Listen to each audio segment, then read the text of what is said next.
Good morning. Northeast Windona Sandok Chariba News Analysis da Miambu Taram Okchari Nasi Pause Sing da Karikaramba Pausing Pungnari Bagi Habudu Kanana Bagidamakta Aikogi Studios da Lengsindona Libiri Basi The Frontier Manipurgi Executive Editor Oza Paojel Chaoba Ozabu Taram Okchari Oza Tagachari Oza Han Bada Lak Channing Badi Koigi Manipur da Santi Purakna Bagi Damak Training Loiraba IRB Singi Marakta Kuki Amasung Maitai Puna team oina Puna posting piragani haiba CM gi wafam ama koigi ngasigi pauche ambagi headline oina phongnari oza wafam si matang da kari phongdokpini oza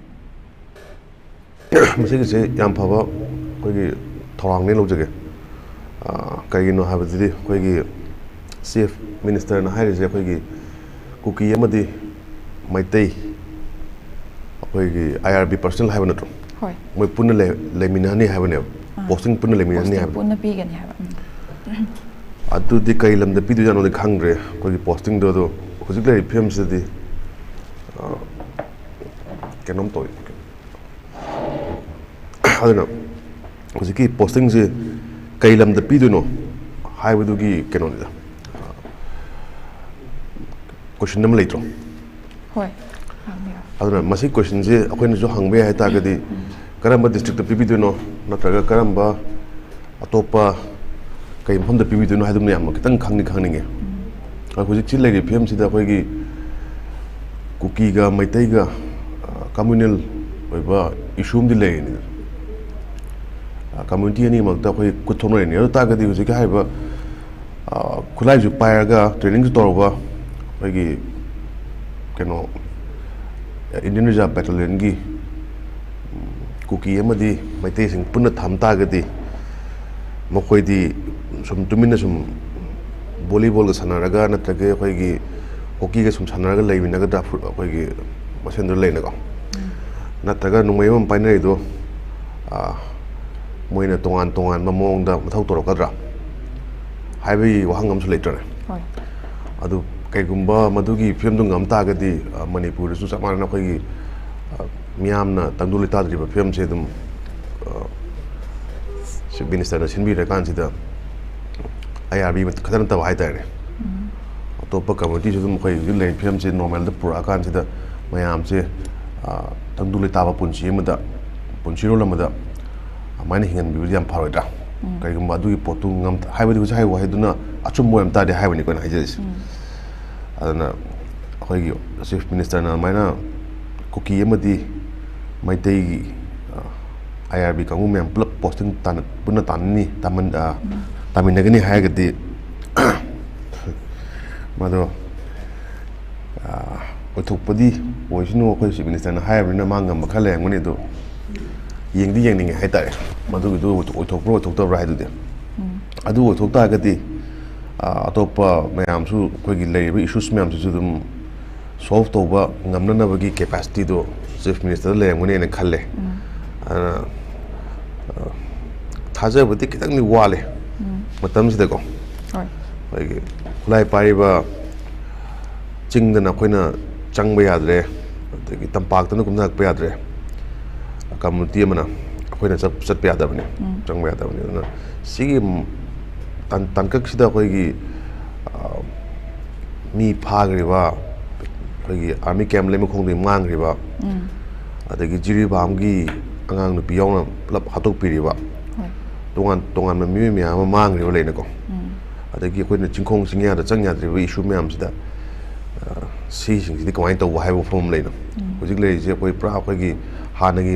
mahing du da hale hai na tamni na leire hai na tamni na koi gi khulai pai ba Manipur police ta leiba adu ma si phai myam pulap Suchanpur kampu pirum chalini duga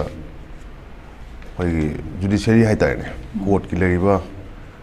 hoi judges bench clerk wagera any government employee learning appointed democracy ki leriba hoi 4 pillars 3 pillars habi rot pare masis leriba legislature judiciary amadi executive mayam se hana punna Manipur da leramado khaidok na kan sida mu tongan lemine ne hojik se kuki masagi akoigi legislature mui tara leini adai mui police kit leini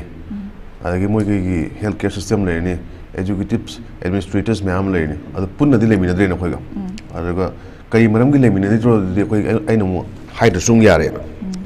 adaga khoi gi chief minister na khoi khulai pai ba dugumba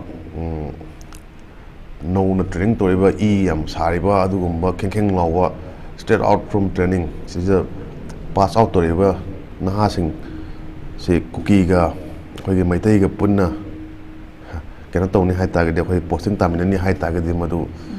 yam phajaba kenom di oe ado mang nga nam di oega madu manglan do mang phau no ngam ni hai bu di khoi ki oina dik thaja wa dik kitang ni watli wale do madu oega di khoi chief minister gi yam achoba thausil ma thorang ama oini hena smain thamjage hoi ozana phajaba wafam ni thambire do mahak na makha ta na hai gi bada khoi gi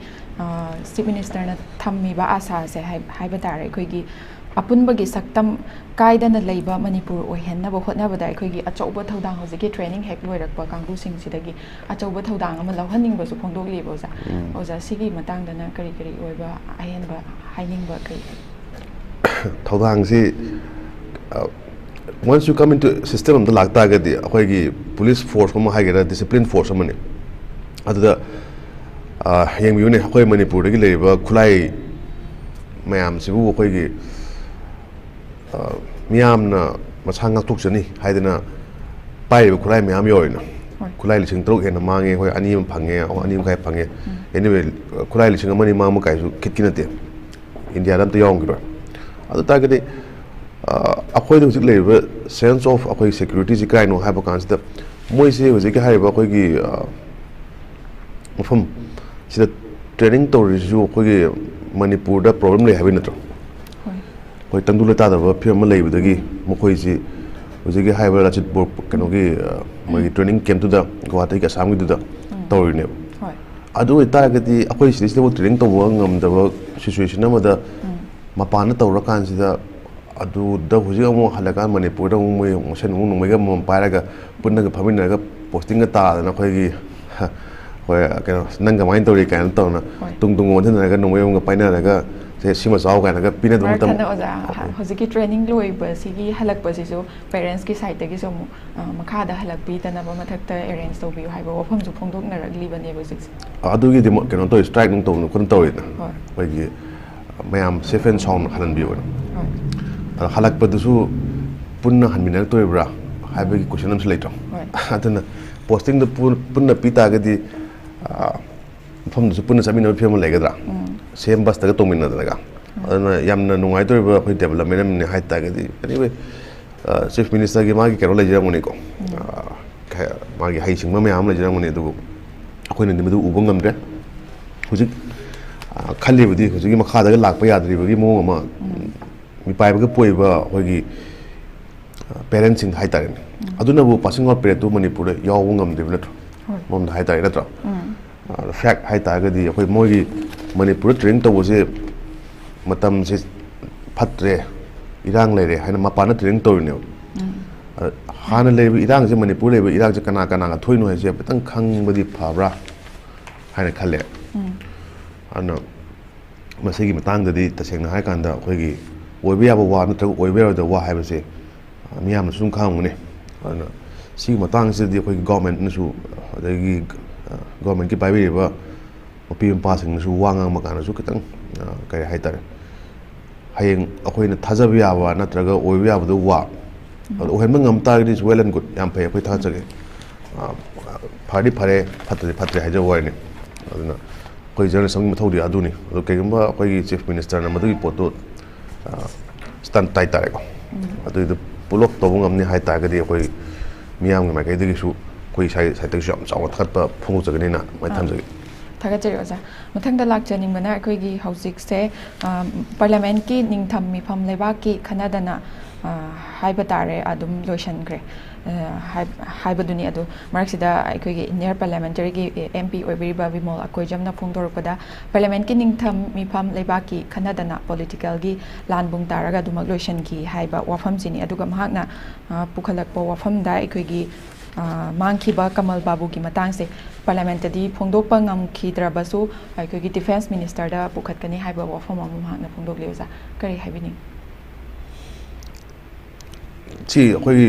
ꯑꯣꯖꯥ Bimol hiss become ꯑꯦ ꯄꯣꯂꯤꯇꯤಷꯤꯌꯟ ꯃꯥ politics ꯌꯥꯎꯈ꯭ꯔꯕꯅꯤ ꯃꯥ ꯄꯣꯂꯤꯇꯤಷꯤꯌꯟ ꯑꯣꯜꯂꯕꯅꯤ ꯍꯥꯟꯅꯒꯤ ꯑꯣꯖꯥꯗꯨꯗꯤ ꯅꯠꯇ꯭ꯔꯦꯅ ꯑꯗꯣ politics ꯍꯥꯏꯕꯁꯤꯗꯗꯤ ꯑꯩꯈꯣꯏꯅ ꯃꯈꯜ ꯃꯈꯜꯒꯤ ꯃꯥꯒꯤ ꯃꯇꯥꯡ ꯃꯇꯥꯡꯗꯨꯒꯤ ꯀꯩꯅꯣꯁꯨ ꯉꯥꯛ ꯇꯧꯔꯝꯗ ꯌꯥꯔꯣꯏꯀꯣ ꯃꯥꯒꯤ ꯄꯥꯔꯇꯤꯒꯤ ꯀꯩꯅꯣꯁꯨ ꯌꯦꯡꯉꯝꯗꯕ ꯌꯥꯔꯣꯏ ꯀꯩꯅꯣ ꯏꯟꯇꯔꯦꯁ ꯍꯥꯏꯖꯕ ꯇꯥꯔꯦ ꯑꯗꯨꯅ ꯑꯩꯈꯣꯏꯒꯤ ꯑꯣꯖꯥ ꯕꯤꯃꯣꯜ ꯃꯤꯌꯥꯝꯒꯤ ꯃꯦꯟꯗꯦꯠꯇ ꯌꯥꯝ ꯆꯥꯎꯅ ꯑꯆꯧꯕ ꯃꯥꯔꯖꯤꯟ ꯑꯃꯗ ꯚꯣꯠ ꯀꯥꯈꯤꯕ ꯑꯩꯈꯣꯏꯒꯤ ꯏꯟꯅꯔꯒꯤ ꯍꯥꯏꯇꯥꯔꯦ MP ꯑꯗꯨꯕꯨ ꯍꯧꯖꯤꯛꯐꯥꯎꯗꯗꯤ ꯑꯣꯖꯥ ꯕꯤꯃꯣꯜꯅ ꯑꯗꯨꯝ ꯉꯥꯡꯕꯗꯤ ꯑꯗꯨꯝ ꯉꯥꯡꯕꯤꯔꯤ ꯑꯁꯤꯗ ꯂꯥꯛꯄ ꯀꯥꯟꯗꯁꯨ ꯄ꯭ꯔꯦꯁ ꯀꯣꯟꯐꯔꯦꯟꯁ ꯇꯧꯗꯅ ꯈꯣꯠꯇꯅ ꯃꯤꯌꯥꯝꯅ ꯑꯗꯨꯝ ꯀꯩꯅꯣ ꯇꯧꯕꯁꯤꯡ ꯍꯥꯏꯇꯥꯔꯦꯅꯦ ꯀꯟꯁꯔꯟ ꯑꯣꯏꯕꯁꯤꯡ ꯑꯗꯨꯝ ꯍꯥꯏꯕꯤꯔꯤ ꯁꯣ ꯑꯗꯨꯅ ꯀꯝꯃꯨꯅꯤꯀꯦꯁꯟ ꯑꯃ ꯂꯩꯕꯗꯤ ꯐꯩꯌꯦꯅ ꯈꯜꯂꯦ ꯑꯣꯖꯥ ꯕꯤꯃꯣꯜꯅ ꯇꯧꯕꯤꯔꯤꯕ ꯃꯥꯒꯤ ꯊꯣꯠꯁ ꯍꯥꯏꯇꯥꯔꯦꯀꯣ ꯃꯔꯝꯗꯤ ꯄꯣꯂꯤꯇꯤಷꯤꯌꯟ ꯑꯃ ꯑꯣꯏꯇꯥꯔꯒꯗꯤ ꯃꯥꯒꯤ ꯑꯁꯣꯏꯕ ꯑꯗꯒꯤ ꯃꯥꯒꯤ ꯉꯥꯡꯈꯤꯕ ꯀꯥꯟꯁꯤꯗ ꯑꯣꯏꯔꯣꯏꯗꯕ ꯑꯣꯏꯊꯣꯛꯇꯕꯒꯨꯝꯕ ꯑꯗꯒꯤ ꯑꯣꯏꯕ ꯌꯥꯗꯕ ꯇꯧꯕ ꯉꯝꯃꯣꯏꯗꯕꯒꯨꯝꯕ ꯍꯥꯏꯕꯁꯤꯡꯁꯦ ꯃꯤꯌꯥꯝꯅ ꯑꯗꯨꯝ ꯃꯥꯁꯨ ꯑꯗꯨꯝ ꯄꯣꯂꯤꯇꯤಷꯤꯌꯟ ꯑꯃ ꯑꯣꯏꯕꯅꯤꯅ ꯑꯩꯈꯣꯏꯒꯤ ꯃꯤꯠꯌꯦꯡ ꯑꯃꯗ ꯌꯦꯡꯒꯅꯤ ꯍꯥꯏꯇꯥꯔꯦ ꯑꯟꯗꯔ ꯗ ꯃꯥꯏꯀ꯭ꯔꯣꯁꯀꯣꯞ ꯃꯤ ꯈꯔꯅꯗꯤ ꯌꯦꯡꯒꯅꯤ ꯃꯌꯥꯝꯅꯁꯨ ꯌꯦꯡꯒꯅꯤ ꯃꯥꯅ ꯊꯕꯛ ꯇꯧꯏ ꯇꯧꯗꯦ ꯑꯗꯨ ꯍꯥꯏꯗꯦ ꯍꯥꯏꯅ ꯑꯗꯨꯕꯨ ꯍꯧꯖꯤꯛꯀꯤ ꯂꯩꯔꯤꯕ ꯄꯣꯠꯁꯤꯗꯗꯤ ꯀꯝꯃꯨꯅꯤꯀꯦꯁꯟ ꯑꯃ ꯊꯝꯕꯤꯔꯤꯕ ꯑꯩꯈꯣꯏꯒꯤ ꯍꯧꯖꯤꯛꯀꯤ ꯍꯥꯏꯔꯤꯕ ꯑꯩꯈꯣꯏꯒꯤ ꯃꯥꯅꯒ ꯗꯤꯐꯦꯟꯁ ꯃꯤꯅꯤꯁꯇꯔ ꯎꯅꯅꯤ ꯃꯉꯣꯟꯗ ꯑꯦꯄ꯭ꯔꯥꯏꯁ ꯇꯧꯅꯤ ꯀꯥꯏꯅ ꯍꯥꯏꯔꯁꯨ ꯑꯗꯨꯝ ꯀꯃꯦꯟꯗꯦꯕꯜ ꯑꯣꯏ ꯑꯗꯨꯕꯨ ꯀꯔꯤ ꯑꯇꯣꯞꯄ ꯇꯧꯕ ꯌꯥꯕꯒꯦ ꯑꯦꯛꯁꯦꯞ ꯑꯦꯁ ꯕꯤꯡ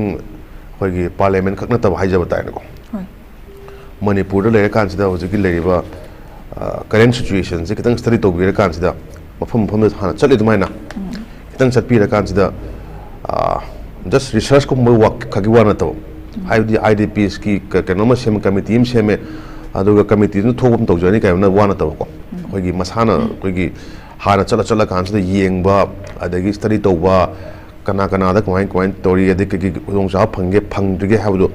ꯑꯗꯨꯒꯤ ꯄꯣꯠꯇꯨꯗ ꯑꯣꯏꯅ ꯊꯕꯛ ꯈꯔ ꯑꯣꯏꯅ ꯒ꯭ꯔꯥꯎꯟꯗꯦꯠ ꯑꯣꯏꯅꯁꯨ ꯇꯧꯍꯟꯅꯤꯡꯉꯦ ꯃꯅꯤꯄꯨꯔꯗ ꯂꯩꯕ ꯀꯥꯟꯗ ꯍꯥꯏꯇꯥꯔꯦꯀꯣ ꯑꯥꯗ ꯄꯥꯔꯂꯤꯌꯥꯃꯦꯟꯇ ꯋꯥ ꯉꯥꯡꯕꯗꯨꯅ ꯃꯥꯒꯤ ꯄꯔꯄꯁ ꯑꯃ ꯂꯩꯔꯝꯒꯅꯤ ꯗꯦꯠ ꯏꯁ ꯍꯤꯁ ꯋꯥꯔꯛ ꯃꯥꯒꯤ ꯊꯕꯛꯅꯤ ꯑꯦज ꯑꯦꯟ MP ꯍꯥꯎꯕ ꯃꯅꯤꯄꯨꯔꯒꯤ ꯃꯤꯌꯥꯝꯅ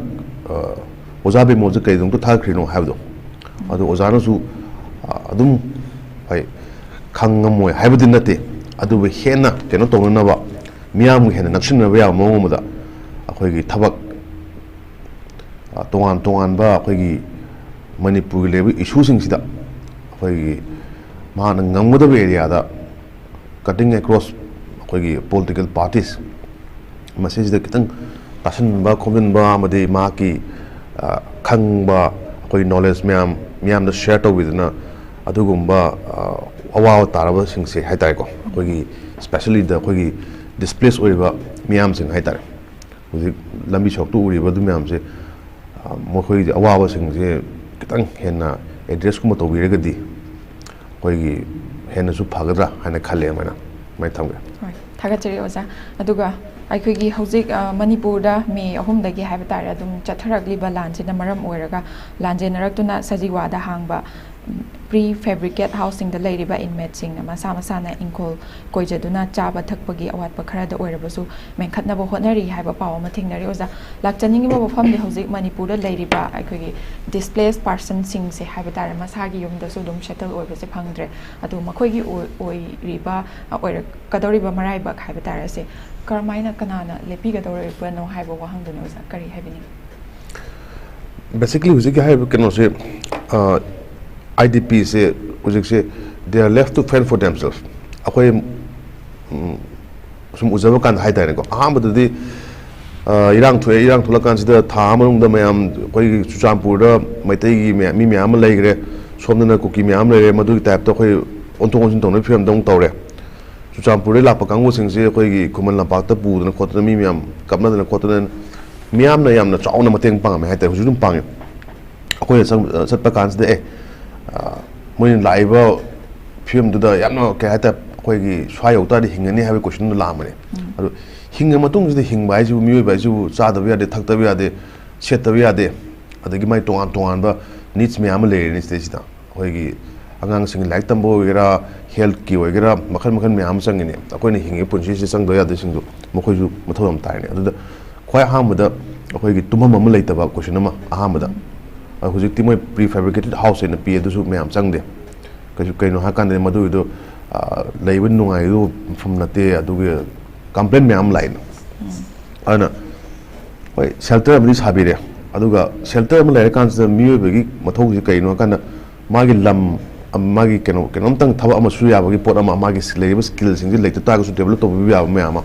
ꯁꯤꯁꯦ ꯃꯊꯧ ꯇꯥꯏ ꯍꯥꯏꯅ ꯈꯜꯂꯦꯕ ꯑꯩꯅ ꯈꯟꯖꯕꯗꯗꯤ ꯃꯔꯝꯗꯤ ꯃꯥꯒꯤ ꯍꯥꯟꯅ ꯂꯩꯔꯤꯕ ꯃꯥꯒꯤ ꯃꯐꯝꯗꯨꯗꯒꯤ ꯃꯥꯒꯤ ꯍꯩꯖꯕ ꯃꯥꯒꯤ ꯃꯃꯥꯟꯅꯕ ꯑꯣꯏꯒꯦꯔꯥ ꯃꯥꯒꯤ ꯕꯤꯖꯤꯅꯦꯁ ꯑꯣꯏꯒꯦꯔꯥ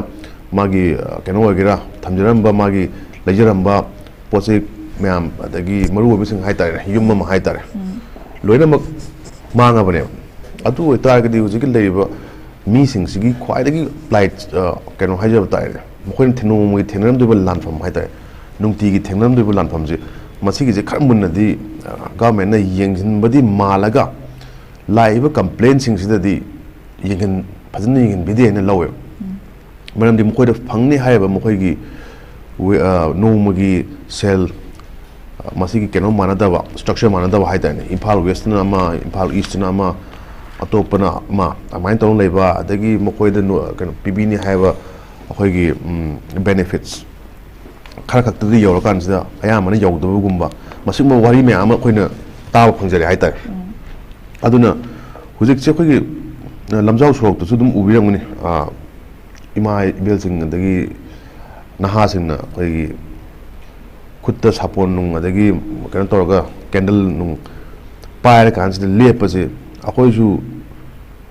ꯑꯍꯥꯟꯕꯗꯗꯤ ꯌꯥꯝꯅ ꯀꯩꯅꯣ ꯇꯧꯔꯝꯃꯦ ꯍꯥꯏꯇꯥꯔꯦ ꯃꯇꯦꯡ ꯄꯥꯡꯕꯗ ꯑꯩꯈꯣꯏꯅ ꯃꯇꯦꯡ ꯄꯥꯡꯕ ꯉꯝꯃꯛꯇꯕ ꯇꯥꯏꯃꯤꯡ ꯑꯃꯗ ꯂꯩꯇꯥꯔꯒꯗꯤ ꯑꯃꯨꯛꯁꯨ ꯒꯥꯔꯤꯁꯤ ꯊꯩꯔ ꯆꯠꯄ ꯀꯥꯟꯗꯁꯨ ꯅꯨꯡꯉꯥꯏꯇꯕ ꯑꯃꯗꯤ ꯐꯥꯎꯋꯦꯕ ꯑꯗꯣ ꯑꯩꯈꯣꯏꯁꯨ ꯎꯄꯥꯏ ꯂꯩꯇꯦ ꯅꯨꯡꯇꯤꯒꯤꯗꯤ ꯀꯃꯥꯏꯅ ꯇꯧꯒꯗ꯭ꯔꯥ ꯍꯥꯏꯕ ꯀꯣꯏꯁꯟ ꯑꯃꯁꯨ ꯂꯩꯅꯀꯣ ꯑꯗꯨꯕꯨ ꯃꯁꯤꯒꯤ ꯔꯦꯁꯄꯣꯟꯁꯤꯕꯤꯂꯤꯇꯤꯗꯤ ꯀꯅꯥꯅ ꯇꯧꯒꯗꯕꯅꯣ ꯍꯥꯏ ꯀꯥꯟꯁꯤꯗ ꯉꯁꯥꯏ ꯍꯣꯁꯅ ꯍꯪꯕꯤꯗꯣ ꯒꯚꯔꯟꯃꯦꯟꯠ ꯇꯧꯐꯝ ꯊꯣꯛꯏꯅꯦꯕ ꯃꯔꯝꯗꯤ ꯒꯚꯔꯟꯃꯦꯟꯠꯀꯤ ꯗ꯭ꯌꯨꯇꯤꯁꯤ ꯈ꯭ꯋꯥꯏ ꯑꯍꯥꯟꯕꯗ ꯃꯥꯒꯤ ꯂꯩꯔꯤꯕ ꯄꯕ꯭ꯂꯤꯛ ꯑꯃꯗꯤ ꯃꯥꯒꯤ ꯄꯕ꯭ꯂꯤꯛꯇꯨꯒꯤ ꯃꯥꯒꯤ ꯏꯟꯐ꯭ꯔꯥꯁ꯭ꯇ꯭ꯔꯛꯆꯔ ꯃꯥꯒꯤ ꯃꯌꯨꯝ ꯃꯥꯒꯤ ꯂꯟ ꯊꯨꯝꯁꯤꯡꯁꯦ ꯉꯥꯛꯀꯅꯤ ꯍꯥꯏꯕ ꯅꯠꯇ꯭ꯔꯕ ꯀꯣꯟꯁꯇꯤꯇ꯭ꯌꯨꯁꯅꯦꯜ ꯁꯦꯐ ꯒꯥꯔꯗ ꯍꯥꯏꯁꯦ ꯑꯗꯨꯅꯦꯕ ꯄꯤꯔꯤꯁꯦ ꯑꯗꯨ ꯑꯣꯏꯇꯥꯔꯒꯗꯤ ꯃꯅꯤꯄꯨꯔꯗ ꯑꯩꯈꯣꯏꯒꯤ ꯂꯩꯔꯤꯕ IDPs ꯗꯤꯁꯄ꯭ꯂꯦꯁ ꯄꯥꯔꯁꯟꯁꯤꯡꯁꯤꯒꯤ ꯔꯥꯏꯠꯁꯦ ꯀꯗꯥꯏ ꯆꯠꯈ꯭ꯔꯒꯦ ꯍꯥꯏꯕꯅꯦꯕ ꯃꯗꯨꯅꯦꯕ ꯑꯩꯅ ꯍꯪꯖꯔꯤꯁꯦ ꯃꯗꯨꯅ IDPꯁꯤꯡꯁꯤꯒꯤ ꯑꯋꯥꯕ ꯑꯗꯒꯤ ꯃꯣꯏꯒꯤ ꯐ꯭ꯌꯨꯆꯔꯁꯤꯡ ꯃꯣꯏꯒꯤ ꯂꯩꯔꯤꯕ ꯍꯌꯦꯡꯒꯤ ꯇꯨꯡꯗ ꯂꯦꯞꯀꯗꯕ ꯄꯨꯟꯁꯤꯔꯣꯜ ꯑꯗꯒꯤ ꯃꯣꯏꯒꯤ ꯂꯩꯔꯤꯕ ꯅꯍꯥꯁꯤꯡ ꯅꯨꯄꯤ ꯃꯆꯥꯁꯤꯡ ꯁꯤꯒꯤ ꯐ꯭ꯌꯨꯆꯔꯁꯦ ꯀꯅꯥꯅ ꯔꯦꯁꯄꯣꯟꯁꯤꯕꯜ ꯑꯣꯏꯒꯗꯒꯦꯕ ꯒꯚꯔꯟꯃꯦꯟꯠꯅ ꯔꯦꯁꯄꯣꯟꯁꯤꯕꯤꯂꯤꯇꯤ ꯄꯨꯒꯗꯕꯅꯦꯕ ꯄꯨꯗꯕ ꯌꯥꯔꯣꯏ ꯄꯨꯐꯝ ꯊꯣꯛꯏ ꯃꯔꯝꯗꯤ ꯚꯣꯠ ꯂꯦꯞꯄ ꯀꯥꯟꯗ ꯀꯥꯔ ꯀꯥꯟꯁꯤꯗ ꯇꯧꯅꯤ ꯍꯥꯏꯕ ꯊꯕꯛꯇꯣ ꯑꯗꯨ ꯅꯠꯇ꯭ꯔꯕ ꯃꯤꯌꯥꯝꯒꯤ ꯌꯥꯏꯐꯅꯕ ꯊꯕꯛ ꯇꯧꯅꯤꯅ ꯍꯥꯏꯕꯅꯦꯕ ꯌꯥꯏꯐꯅꯕ ꯊꯕꯛ ꯇꯧꯅꯤꯅ ꯍꯥꯏꯔ ꯀꯥꯟꯁꯤꯗ ꯌꯥꯏꯐꯅꯕ ꯊꯕꯛ ꯑꯃ ꯇꯧꯔꯛ ꯇꯥꯔꯒꯗꯤ ꯍꯌꯦꯡ ꯃꯥ ꯑꯃꯨꯛ ꯀꯣꯟꯅ ꯃꯈꯥꯗ ꯚꯣꯠ ꯀꯥꯔꯛꯀꯗ꯭ꯔꯥ ꯀꯥꯔꯛꯑꯣꯏꯗ꯭ꯔꯗꯤ ꯈꯪꯗ꯭ꯔꯦꯀꯣ ꯕꯠ ꯆꯍꯤ 2ꯁꯤꯗ ꯈꯪꯅꯔꯅꯤ ꯑꯗꯨꯅ ꯂꯥꯛꯅꯤꯡꯉꯤꯕ ꯄꯣꯏꯟꯇꯤ ꯄꯣꯂꯤꯇꯤꯀꯦꯜ ꯀꯃꯤꯠꯃꯦꯟꯠ ꯑꯃ ꯂꯩꯅ ꯊꯕꯛ ꯇꯧꯕꯤꯒꯦ ꯍꯥꯏꯕ ꯇꯥꯔꯒꯗꯤ ꯍꯧꯖꯤꯛꯀꯤ ꯍꯥꯏꯔꯤꯕ ꯑꯩꯈꯣꯏꯒꯤ IDPꯁꯤꯡꯁꯤꯗ ꯑꯩꯈꯣꯏꯒꯤ ꯃꯈꯣꯏꯒꯤ ꯄꯨꯟꯁꯤꯗ ꯆꯪꯗ ꯌꯥꯗꯕ ꯑꯩꯈꯣꯏꯒꯤ ꯄꯣꯠꯂꯝꯁꯤꯡ ꯃꯈꯣꯏꯗ ꯁ꯭ꯀꯤꯜ ꯑꯣꯔꯤꯌꯦꯟꯇꯦꯗ ꯑꯣꯏꯕ ꯇ꯭ꯔꯦꯅꯤꯡ ꯃꯌꯥꯝ ꯑꯅꯧ ꯑꯅꯧꯅ ꯄꯤꯗꯅ ꯈꯣꯠꯇꯅ ꯁꯨꯃꯥꯏꯅ ꯇꯧꯔꯀꯥꯟꯁꯤꯗ ꯈꯤꯇꯪ ꯐꯅ ꯈꯤꯇꯪ ꯅꯨꯡꯉꯥꯏꯍꯟꯅ ꯑꯃꯗꯤ ꯃꯈꯣꯏꯒꯤ ꯂꯩꯔꯤꯕ ꯅꯍꯥꯁꯤꯡ ꯑꯗꯒꯤ ꯃꯈꯣꯏꯒꯤ ꯑꯦꯗꯨꯀꯦꯁꯟ ꯑꯗ ꯃꯣꯏꯒꯤ ꯍꯦꯜꯊ ꯕꯦꯅꯤꯐꯤꯠꯁ ꯇꯣꯉꯥꯟꯕ ꯄꯤꯗꯅ ꯁ꯭ꯀꯤꯝ ꯍꯥꯡꯗꯣꯛꯄꯤꯗꯅ ꯑꯗꯨꯒꯨꯝꯕ ꯌꯥꯏꯐꯕ ꯊꯧꯔꯥꯡꯁꯤꯡ ꯄꯥꯏꯈꯠꯍꯟꯕꯅ ꯐꯩ ꯅꯠꯇ ꯇꯥꯔꯒꯗꯤ ꯌꯨꯝꯗ ꯍꯟꯕ ꯌꯥꯗ꯭ꯔꯕ ꯑꯗꯒꯤ ꯃꯈꯣꯏ ꯀꯩꯝꯇ ꯂꯩꯇ꯭ꯔꯕ ꯖꯤꯔꯣꯗꯒꯤ ꯍꯧꯔꯕ ꯑꯩꯈꯣꯏꯒꯤ ꯃꯤꯌꯥꯝ ꯉꯥꯛꯇꯅꯦꯕ ꯑꯗꯨꯒꯤ ꯄ꯭ꯂꯥꯏꯠꯇꯨꯅꯤ ꯑꯩꯈꯣꯏꯅ ꯌꯥꯝ ꯅꯨꯡꯉꯥꯏꯇ꯭ꯔꯤꯁꯦ ꯑꯗꯨꯅ ꯒꯚꯔꯟꯃꯦꯟꯠꯅ ꯃꯁꯤ ꯌꯥꯝ ꯊꯨꯅ ꯐꯖꯅ ꯑꯩꯈꯣꯏꯒꯤ ꯀꯩꯅꯣꯗ ꯆꯍꯤ 1ꯒ ꯊꯥ 9 ꯑꯩꯈꯣꯏꯒꯤ ꯌꯧꯔꯕ ꯀꯥꯟꯁꯤꯗꯕꯨ ꯈꯔ ꯍꯦꯟꯅ ꯃꯤꯠꯌꯦꯡ ꯆꯪꯍꯟꯅꯤꯡꯉꯦ ꯃꯔꯝꯗꯤ ꯂꯝꯕꯤ ꯁꯣꯔꯣꯛꯇ ꯊꯣꯛꯂꯛꯏꯕ ꯃꯤꯌꯥꯝꯁꯤꯡꯁꯤꯅ ꯍꯥꯏꯕꯗꯤ ꯃꯤꯌꯥꯝꯒꯤ ꯍꯧꯖꯤꯛꯀꯤ ꯗꯤꯁꯄ꯭ꯂꯦꯁ ꯑꯣꯏꯔꯤꯕ ꯀꯥꯡꯕꯨꯁꯤꯡꯁꯤ ꯄꯦꯟꯗ꯭ꯔꯦ ꯍꯥꯏꯕꯅꯦꯕ ꯑꯩꯈꯣꯏ ꯌꯥꯝ ꯋꯥꯠꯂꯦ ꯍꯥꯏꯕꯅꯦ ꯃꯣꯏꯅ ꯍꯥꯏꯔꯤꯁꯦ ꯑꯗꯨꯅꯕꯨ ꯂꯝꯖꯥꯎ ꯁꯣꯔꯣꯛꯇ ꯊꯣꯛꯂꯛꯀꯥꯟꯗ ꯊꯕꯛ ꯍꯥꯏꯔꯤꯁꯤꯅꯤꯀꯣ ꯅꯠꯇ꯭ꯔꯣ ꯑꯗꯨꯕꯨ ꯍꯥꯟꯅ ꯑꯃꯨꯛ ꯍꯥꯏꯔꯝꯃꯦ ꯁꯨꯃꯥꯏꯅ ꯇꯧꯅ ꯂꯩꯅꯤ ꯈꯣꯠꯅꯤ ꯑꯩꯈꯣꯏꯒꯤ ꯃꯣꯏꯅ ꯁꯥꯕ ꯄꯣꯠꯂꯝꯁꯤꯡ ꯂꯣꯏ ꯂꯩꯅꯤ ꯈꯣꯠꯅꯤꯅ ꯆꯤꯐ ꯃꯤꯅꯤꯁꯇꯔꯅ ꯍꯥꯏꯕ ꯑꯃ ꯊꯦꯡꯅꯈꯤ ꯑꯗꯨ ꯀꯌꯥꯝ ꯁꯥꯗꯣꯏꯅꯣ ꯍꯥꯏꯕꯅꯦ ꯀꯌꯥꯝ ꯂꯩꯗꯣꯏꯅꯣ ꯀꯌꯥꯝ ꯂꯩꯕꯤꯔꯒꯦ ꯅꯠꯇ꯭ꯔꯒ ꯀꯌꯥꯝꯅ ꯃꯈꯣꯏꯗ ꯈꯨꯗꯣꯡꯆꯥꯕ ꯄꯤꯈ꯭ꯔꯒꯦ ꯍꯥꯏꯕꯁꯨ ꯀꯩꯒꯨꯝꯕ ꯁ꯭ꯀꯤꯝꯁꯤꯡꯁꯤꯒꯤ ꯈꯨꯗꯣꯡꯆꯥꯕ ꯀꯌꯥꯝ ꯐꯪꯈ꯭ꯔꯒꯦ ꯍꯥꯏꯕꯁꯨ ꯒꯣꯔꯃꯦꯟꯠꯅ ꯈꯤꯇꯪ ꯍꯦꯟꯅ ꯃꯃꯨꯠ ꯇꯥꯅ ꯃꯤꯌꯥꯝꯗ ꯊꯝꯕꯤꯕ ꯐꯒꯗ꯭ꯔꯥ ꯍꯥꯏꯅ ꯑꯗꯨꯃꯥꯏꯅ ꯊꯝꯖꯒꯦ ꯍꯣꯏ ꯊꯥꯒꯠꯆꯔꯤ ꯑꯣꯖꯥ ꯃꯊꯪꯗ ꯂꯥꯛꯆꯅꯤꯡꯕꯅ ꯑꯩꯈꯣꯏꯒꯤ ꯁ꯭ꯇꯨꯗꯦꯟꯠꯁꯤꯡꯗ ꯊꯣꯛꯄ ꯊꯧꯗꯣꯛ ꯅꯨꯡꯉꯥꯏꯇꯕ ꯊꯧꯗꯣꯛ ꯑꯃꯈꯛꯇꯪꯅꯤ ꯑꯩꯈꯣꯏꯒꯤ ꯒꯝꯈꯤꯐꯥꯏꯗ ꯀꯨꯀꯤ ꯌꯨꯖꯤꯁꯤꯡꯅ ꯅꯥꯒꯥꯒꯤ ꯃꯍꯩꯔꯣꯏ ꯂꯨꯆꯤꯡꯕꯁꯤꯡ ꯐꯨꯔꯛꯄꯒ ꯂꯣꯏꯅꯅ ꯒꯥꯔꯤ ꯀꯌꯥꯁꯨ ꯊꯨꯒꯥꯏꯔꯛꯈꯤꯕꯒꯤ ꯋꯥꯐꯝꯅꯤ ꯑꯣꯖꯥ ꯋꯥꯐꯝꯁꯤꯒꯤ ꯃꯇꯥꯡꯗ ꯑꯩꯈꯣꯏꯒꯤ ꯁꯦꯅꯥꯄꯇꯤ ꯑꯦꯛꯁꯟ ꯀꯃꯤꯇꯤꯅꯁꯨ ꯅꯥꯒꯥ ꯇꯥꯕ ꯁꯦꯅꯥꯄꯇꯤꯒꯤ ꯂꯝꯗ ꯀꯨꯀꯤꯁꯤꯡ ꯂꯩꯇꯅꯕ ꯑꯃꯁꯨꯡ ꯀꯩꯒꯨꯝꯕ ꯆꯠꯊꯣꯛ ꯆꯠꯁꯤꯟ ꯇꯧꯔꯒꯁꯨ ꯐꯥꯎꯔꯒ ꯆꯠꯄꯤꯗꯅꯕ ꯋꯥꯐꯝꯁꯨ ꯐꯣꯡꯗꯣꯔꯛꯂꯤ ꯑꯣꯖꯥ ꯀꯔꯤ ꯍꯥꯏꯕꯤꯅꯤꯡꯉꯤ ꯃꯁꯤꯅꯤ ꯉꯁꯥꯏ ꯑꯩꯅ ꯍꯥꯏꯖꯩꯗꯣ ꯑꯣꯅꯔꯦꯕꯜ ꯆꯤꯐ ꯃꯤꯅꯤꯁꯇꯔꯅ ꯄꯥꯁꯤꯡ ꯑꯥꯎꯠ ꯄꯦꯗ ꯇꯧꯔꯕ ꯀꯥꯡꯕꯨ ꯀꯨꯀꯤꯒ ꯃꯩꯇꯩꯒ ꯄꯨꯟꯅ ꯗ꯭ꯌꯨꯇꯤ ꯇꯧꯃꯤꯟꯅꯅꯤ ꯍꯥꯏ ꯇꯥꯔꯒꯗꯤ ꯑꯗꯨꯒꯨꯝꯕ ꯖꯒꯥꯗ ꯑꯣꯏꯅ ꯊꯝꯕꯅ ꯐꯒꯗꯣꯔꯤꯕ꯭ꯔꯥ ꯑꯩꯈꯣꯏꯒꯤ ꯑꯇꯣꯞꯄ ꯀꯝꯃ꯭ꯌꯨꯅꯤꯇꯤꯁꯨ ꯑꯃꯨꯛ ꯁꯣꯛꯇꯅꯕ ꯍꯥꯏꯇꯥꯔꯦ ꯍꯧꯖꯤꯛꯇꯤ ꯅꯥꯒꯥꯁꯨ ꯌꯥꯝ ꯁꯣꯛꯂꯛꯑꯕꯅꯤꯅ ꯑꯗꯨꯒꯤ ꯑꯣꯏꯔꯝꯒꯅꯤ ꯍꯧꯖꯤꯛꯀꯤ ꯉꯁꯤ ꯈꯕꯔ ꯌꯥꯎꯔꯤꯗꯣ ꯁꯤꯅꯤ ꯑꯩꯈꯣꯏꯒꯤ ꯀꯨꯀꯤ ꯀꯥꯡꯕꯨꯁꯤꯡꯅ ꯂꯝꯍꯦꯟꯕꯁꯤꯡ ꯋꯥꯠꯑꯦꯕꯔ ꯇꯦꯔꯣꯔꯤꯁꯁꯤꯡꯁꯤꯅ ꯆꯩ ꯄꯥꯏꯔꯒ ꯁꯦꯅꯥꯄꯇꯤ ꯗꯤꯁꯇ꯭ꯔꯤꯛ ꯁ꯭ꯇꯨꯗꯦꯟꯠꯁ ꯑꯦꯁꯣꯁꯤꯌꯦꯁꯟꯒꯤ ꯃꯣꯏ 3 ꯅꯠꯇ꯭ꯔ ꯐꯨꯔꯛꯑꯦꯅ ꯍꯥꯏꯗ ꯑꯗꯨꯅ ꯃꯗꯨꯒꯤ ꯏꯁꯨꯗꯨꯝꯇ ꯌꯦꯡꯕꯤꯌꯨꯅꯦ ꯀꯩꯒꯨꯝꯕ ꯑꯇꯣꯞꯄ ꯁꯣꯏꯗꯅ ꯃꯔꯛꯇꯨꯗ ꯃꯩꯇꯩ ꯑꯃꯒ ꯇꯉꯥꯏ ꯐꯗꯅ ꯌꯥꯎꯔꯝꯃꯦꯅ ꯈꯜꯂꯁꯤ ꯊꯤ ꯐꯪꯈꯤꯗ꯭ꯔꯥ ꯍꯣꯏ ꯀꯔꯤ ꯊꯣꯛꯂꯝꯕ ꯌꯥꯕꯒꯦ ꯀꯩ ꯑꯣꯏꯔꯝꯕ ꯌꯥꯒꯦꯕ ꯑꯗꯨꯗ ꯍꯥꯏꯕꯗꯤ ꯅꯥꯒꯥꯁꯤꯡꯗ ꯁꯦꯅꯥꯄꯇꯤꯒꯤ ꯂꯩꯔꯤꯕ ꯅꯥꯒꯥꯁꯤꯡꯁꯤꯗ ꯇꯥꯡꯈꯨꯜꯁꯤꯡꯁꯤꯗ ꯑꯗꯨꯒꯤ ꯀꯩꯅꯣꯗꯣ ꯑꯦꯇ꯭ꯔꯣꯁꯤꯇꯤ ꯍꯥꯏꯇꯥꯔꯦꯀꯣ ꯃꯈꯣꯏꯗ ꯐꯨꯕ ꯆꯩꯕ ꯑꯗꯒꯤ ꯃꯣꯏ ꯒꯥꯔꯤ ꯊꯨꯒꯥꯏꯕꯅ ꯈꯣꯠꯇꯅ ꯇꯧꯕꯁꯤꯡꯁꯤꯒꯤ ꯊꯕꯛ ꯆꯠꯊꯔꯛ ꯇꯥꯔꯒꯗꯤ ꯆꯨꯝꯅꯒꯤ ꯑꯩꯈꯣꯏꯒꯤ ꯁꯣꯏꯗꯅ ꯅꯨꯄꯤ ꯑꯉꯥꯡꯒ ꯌꯥꯎꯔꯝꯗꯕ ꯌꯥꯝ ꯐꯩꯌꯦꯅ ꯈꯜꯂꯦꯅ ꯈꯟꯖꯕꯗꯨꯗꯤ ꯑꯗꯨꯅ ꯌꯥꯝꯅ ꯕꯦꯔꯥ ꯇꯥꯕ ꯃꯤꯁꯤꯡꯁꯤ ꯂꯩꯇꯕ꯭ꯔꯥ ꯍꯥꯏꯕꯗꯤ ꯑꯗꯨꯝ ꯕꯨꯠ ꯄ꯭ꯔꯦꯠꯀꯤ ꯇꯥꯏꯞꯇ ꯃꯣꯏꯁꯨ ꯂꯩ ꯍꯥꯏꯇꯥꯔꯦꯀꯣ ꯃꯌꯥꯝ ꯑꯗꯨꯅ ꯁꯤꯒꯤ ꯂꯩꯔꯤꯕ ꯏꯁꯨꯁꯤꯡꯁꯤꯅ ꯀꯔꯤꯒꯨꯝꯕ ꯐ꯭ꯂꯦꯌꯔ ꯑꯞ ꯇꯧ ꯇꯥꯔꯒꯗꯤ ꯌꯥꯝꯅ ꯄ꯭ꯔꯣꯕ꯭ꯂꯦꯃꯦꯇꯤꯛ ꯑꯣꯏꯒꯗꯕ ꯄꯣꯠ ꯑꯃꯅꯤ ꯑꯗꯨꯅ ꯃꯁꯤ ꯀꯟꯁꯔꯟꯗꯤ ꯁ꯭ꯇꯦꯠꯀꯤ ꯂꯩꯔꯤꯕ ꯑꯣꯊꯣꯔꯤꯇꯤꯁ ꯂꯩꯗꯅ ꯏꯂꯦꯛꯇꯦꯠ ꯔꯤꯄ꯭ꯔꯖꯦꯟꯇꯦꯇꯤꯚꯁꯤꯡꯁꯤꯒꯤ ꯃꯊꯧꯁꯤ ꯇꯁꯦꯡꯅ ꯍꯥꯏꯔ ꯀꯥꯟꯗꯗꯤ ꯁꯦꯀ꯭ꯌꯨꯔꯤꯇꯤꯁꯤ ꯂꯩꯍꯟꯕ ꯃꯊꯧ ꯇꯥꯏ ꯁꯦꯀ꯭ꯌꯨꯔꯤꯇꯤ ꯀꯔꯝꯕꯅꯣ ꯃꯤ ꯑꯃꯅ ꯃꯥꯒꯤ ꯔꯥꯏꯠ ꯇꯨ ꯃꯨꯚ ꯐ꯭ꯔꯤꯂꯤ ꯍꯥꯏꯖꯕ ꯇꯥꯔꯦ ꯃꯔꯝꯗꯤ ꯃꯣꯏ ꯏꯝꯐꯥꯜꯗꯒꯤꯅ ꯁꯦꯅꯥꯄꯇꯤ ꯍꯟꯈꯤꯕ ꯑꯣꯏꯔꯝꯒꯅꯤ ꯑꯗꯨꯃꯥꯏꯅ ꯇꯧꯕ꯭ꯔꯥ ꯀꯩꯅꯣ ꯇꯧꯕꯅꯦ ꯍꯟꯈꯤꯕꯗ ꯅꯨꯡꯗꯥꯡꯗ ꯐꯨꯔꯛꯄ꯭ꯔꯥ ꯀꯩꯅꯣ ꯇꯧꯕꯅꯦꯕ ꯑꯗꯨꯅ ꯂꯩꯔꯤꯕ ꯁ꯭ꯇꯦꯠ ꯇꯨꯇꯣꯔꯤꯌꯟꯁ ꯍꯥꯏꯇꯥꯔꯦꯅꯦ ꯑꯩꯈꯣꯏꯒꯤ ꯀꯟꯐ꯭ꯂꯤꯛꯁꯟ ꯌꯥꯎꯗꯕ ꯃꯌꯥꯝꯒꯤꯁꯨ ꯇꯁꯦꯡꯅ ꯍꯥꯏꯔ ꯀꯥꯟꯗꯗꯤ ꯌꯥꯝꯅ ꯁꯦꯐ ꯄꯦꯁꯦꯖ ꯍꯥꯏꯖꯕ ꯇꯥꯔꯦ ꯃꯁꯤꯗ ꯑꯗꯨꯋꯥꯏꯗ ꯃꯣꯔꯦꯗ ꯑꯗꯨ ꯐꯨꯔꯛꯑꯦ ꯗ꯭ꯔꯥꯏꯚꯔ ꯑꯗꯨ ꯇꯧꯔꯛꯑꯦ ꯁꯣꯝꯗ ꯀꯥꯞꯁꯤꯜꯂꯛꯑꯦ ꯑꯗꯒꯤ ꯁꯤꯗꯩꯁꯤꯗ ꯃꯤ ꯆꯤꯡꯊꯈ꯭ꯔꯦ ꯃꯌꯥꯝ ꯄꯥꯎ ꯑꯃ ꯇꯥꯔꯤ ꯑꯗꯨ ꯁꯤꯒꯨꯝꯕ ꯄꯥꯝꯗꯕ ꯊꯧꯗꯣꯛꯁꯤꯡꯁꯦ ꯃꯁꯤꯁꯦ ꯀꯟꯇ꯭ꯔꯣꯜ ꯇꯧꯒꯗꯕꯁꯦ ꯀꯅꯥꯅ ꯇꯧꯒꯗꯕꯅꯣ ꯁ꯭ꯇꯦꯠꯀꯤ ꯃꯥꯒꯤ ꯂꯣ ꯑꯦꯟꯐꯣꯔꯁꯤꯡ ꯗꯤꯄꯥꯔꯠꯃꯦꯟ ꯍꯥꯏꯖꯕ ꯇꯥꯔꯦꯀꯣ ꯁꯤꯅ ꯇꯧꯐꯝ ꯊꯣꯛꯇ꯭ꯔꯕ ꯑꯗꯨꯅ ꯄꯨꯂꯤꯁ ꯗꯤꯄꯥꯔꯠꯃꯦꯟ ꯁꯤ ꯀꯔꯤ ꯊꯕꯛ ꯇꯧꯔꯤꯒꯦ ꯍꯥꯏꯕ ꯋꯥꯍꯪ ꯑꯃꯁꯨ ꯌꯥꯝ ꯆꯥꯎꯅ ꯍꯪꯕ ꯃꯊꯧ ꯇꯥꯏ ꯑꯗꯨꯒ ꯀꯥꯡꯄꯣꯛꯄꯤꯒꯤ ꯂꯩꯔꯤꯕ ꯄꯨꯂꯤꯁ ꯁ꯭ꯇꯦꯁꯟ ꯁꯄꯔꯃꯦꯅꯥꯒꯤ ꯂꯩꯔꯤꯕ ꯑꯩꯈꯣꯏꯒꯤ ꯇꯣꯉꯥꯟ ꯇꯣꯉꯥꯟꯕ ꯄꯨꯂꯤꯁ ꯁ꯭ꯇꯦꯁꯟ ꯑꯃꯗꯤ ꯑꯥꯔꯝ ꯐꯣꯔꯁꯦꯁ ꯄꯦꯔꯥꯃꯤꯂꯤꯇꯔꯤ ꯐꯣꯔꯁꯦꯁ ꯃꯅꯤꯄꯨꯔꯗ ꯂꯩꯔꯤꯁꯦ ꯍꯧꯖꯤꯛ ꯅꯤꯌꯔꯂꯤ 1 lakh ꯌꯧꯔꯝꯕꯒꯤ ꯐꯤꯕꯝ ꯑꯃ ꯂꯩꯔꯝꯒꯅꯤ ꯑꯩꯅ ꯈꯟꯖꯕꯗ ꯀꯩꯅꯣ ꯍꯥꯏꯇꯥꯔꯦꯅꯦ ꯕꯨꯠꯁ ꯑꯣꯟ ꯗ ꯒ꯭ꯔꯥꯎꯟ ꯍꯥꯏꯇꯥꯔꯦ ꯑꯗꯩ ꯍꯧꯖꯤꯛ ꯅꯧꯅ ꯄꯦꯁꯤꯡ ꯑꯥꯎꯠ ꯄꯦꯗ ꯇꯧꯗꯣꯏꯕ IRBꯒꯤ ꯉꯁꯥꯏ ꯍꯥꯏꯕꯤꯔꯤꯕ ꯀꯨꯀꯤ ꯑꯃꯗꯤ ꯃꯩꯇꯩꯒꯤ ꯄꯥꯔꯁꯣꯅꯦꯜ ꯃꯌꯥꯝꯁꯨ ꯊꯣꯛꯇꯣꯏꯅꯦ ꯑꯗꯨꯅ ꯃꯁꯤꯒꯤ ꯄꯣꯠꯁꯦ ꯇꯁꯦꯡꯅ ꯍꯥꯏꯔꯀꯥꯟꯗꯗꯤ ꯑꯩꯈꯣꯏꯅ with so many security forces ꯃꯅꯤꯄꯨꯔꯗ ꯂꯩꯔꯤꯕ security forces ꯃꯌꯥꯝ ꯑꯩꯈꯣꯏꯒꯤ ꯑꯥꯔꯃꯤ ꯃꯌꯥꯝ ꯂꯩꯔꯦ ꯑꯁꯥꯝ ꯔꯥꯏꯐꯜ ꯂꯩꯔꯦ ꯑꯗꯒꯤ BSF ꯂꯩꯔꯦ CRPF ꯂꯩꯔꯦ ꯑꯗꯒꯤ ꯔꯦꯄꯤꯠ ꯑꯦꯛꯁꯟ ꯐꯣꯔꯁ ꯑꯩꯈꯣꯏꯒꯤ ꯑꯉꯥꯡ ꯅꯍꯥꯁꯤꯡꯗꯒ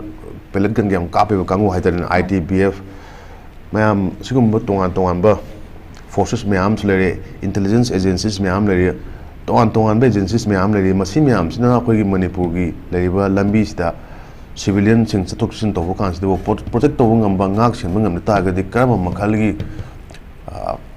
ꯂꯩꯉꯥꯛꯅ ꯑꯣꯏꯅ ꯍꯪꯕ ꯇꯥꯕ ꯅꯠꯇ꯭ꯔꯣ ꯀꯔꯝꯕ ꯃꯈꯜꯒꯤ ꯂꯣ ꯑꯦꯟ ꯑꯣꯔꯗꯔꯅꯣ ꯂꯩꯔꯤꯁꯦ ꯁꯤꯗꯩꯁꯤꯗ ꯑꯩꯈꯣꯏꯒꯤ ꯃꯤꯆꯝꯒꯤꯗꯤ ꯃꯔꯨꯞ ꯂꯩꯇꯕ ꯍꯥꯏꯕ ꯇꯥꯔꯦꯅꯦꯀꯣ ꯑꯩꯈꯣꯏꯒꯤ ꯉꯥꯌꯣꯛ ꯆꯐꯨꯒꯨꯝꯕꯒꯤ ꯇꯥꯏꯞꯇ ꯂꯩꯔꯤꯕ ꯐꯤꯕꯝꯅꯤ ꯑꯩꯈꯣꯏ ꯃꯁꯦꯟ ꯑꯃꯨꯛ ꯑꯣꯟꯁꯤꯟꯅ ꯑꯗꯒꯤ ꯑꯃꯨꯛ ꯏꯔꯥꯡ ꯑꯃꯨꯛ ꯇꯧꯅꯀꯣ ꯋꯥꯔꯤꯕꯨ ꯑꯣꯏꯅ ꯍꯥꯏꯖꯔꯤꯁꯦ ꯃꯁꯤꯗꯩꯁꯤꯗ ꯇꯁꯦꯡꯅ ꯍꯥꯏ ꯀꯥꯟꯗ ꯃꯤꯁꯤꯡꯁꯨ ꯌꯥꯝ ꯎꯔꯝꯒꯅꯤ ꯂꯩꯔꯤꯕ ꯐꯤꯕꯝꯁꯦ ꯍꯥꯏꯅꯤꯡꯕ ꯃꯌꯥꯝꯁꯨ ꯂꯩꯔꯝꯒꯅꯤ ꯑꯗꯣ ꯍꯥꯏꯕ ꯌꯥꯗꯕ ꯃꯇꯥꯡꯁꯤꯅꯀꯣ ꯑꯗꯨꯅ ꯃꯁꯤꯗꯅꯦ ꯑꯩꯈꯣꯏꯅ ꯇꯨꯡꯒꯤ ꯂꯩꯔꯤꯕ ꯅꯍꯥꯁꯤꯡꯒꯤꯁꯨ ꯑꯩꯈꯣꯏꯒꯤ ꯍꯧꯖꯤꯛ ꯑꯩꯅ ꯍꯥꯏꯖꯅꯤꯡꯕꯗꯤ ꯁꯦꯀ꯭ꯌꯨꯔꯤꯇꯤ ꯑꯃꯗꯤ ꯃꯈꯣꯏꯒꯤ ꯂꯥꯏꯐ ꯃꯥꯒꯤ ꯄꯨꯟꯁꯤ ꯃꯥꯒꯤ ꯄ꯭ꯔꯣꯄꯔꯇꯤ ꯕꯠ ꯑꯣꯜꯁꯣ ꯅꯍꯥꯁꯤꯡꯒꯤꯗꯃꯛꯇꯗꯤ ꯌꯥꯝ ꯃꯔꯨ ꯑꯣꯏꯕꯁꯦ ꯃꯣꯏꯒꯤ ꯑꯦꯗꯨꯀꯦꯁꯅꯦꯜ ꯃꯥꯒꯤ ꯀꯦꯔꯤꯌꯔꯗꯨꯅꯦꯕ ꯃꯊꯧ ꯇꯥꯔꯤꯁꯦ ꯑꯗꯨꯅ ꯆꯠꯊꯣꯛ ꯆꯠꯁꯤꯟꯗ ꯑꯩꯈꯣꯏꯒꯤ ꯑꯋꯥꯠꯄ ꯑꯄꯟꯕ ꯃꯌꯥꯝ ꯑꯃ ꯂꯩꯕ ꯑꯩꯈꯣꯏꯒꯤ ꯈꯨꯟꯅꯥꯏꯁꯤꯒꯤ ꯍꯥꯏꯇꯥꯔꯦ ꯀꯝꯃ꯭ꯌꯨꯅꯤꯇꯤꯁꯤꯒꯤ ꯁꯤꯒꯤꯁꯨ ꯑꯩꯈꯣꯏ ꯑꯦꯔꯣꯄ꯭ꯂꯦꯟ ꯇꯣꯡꯕ ꯅꯠꯇ ꯇꯥꯔꯒꯗꯤ ꯃꯄꯥꯟꯗ ꯆꯠꯄ ꯌꯥꯗꯦ ꯑꯩꯈꯣꯏꯅ ꯍꯥꯏꯋꯦꯁꯤꯡꯁꯦ ꯆꯠꯄ ꯉꯝꯗ꯭ꯔꯦ ꯍꯧꯖꯤꯛ ꯉꯁꯥꯏ ꯍꯥꯏꯔꯤꯕ ꯄꯥꯁꯤꯡ ꯑꯥꯎꯠ ꯄꯦꯔꯦꯠ ꯇꯧꯗꯣꯔꯤꯕ ꯃꯩꯇꯩꯁꯤꯡꯗꯨꯁꯨ ꯃꯆꯥꯁꯤꯡꯗꯨꯁꯨ ꯑꯩꯈꯣꯏꯒꯤ ꯃꯈꯥꯗ ꯂꯥꯛꯄꯤꯒꯅꯨ ꯀꯥꯏꯅ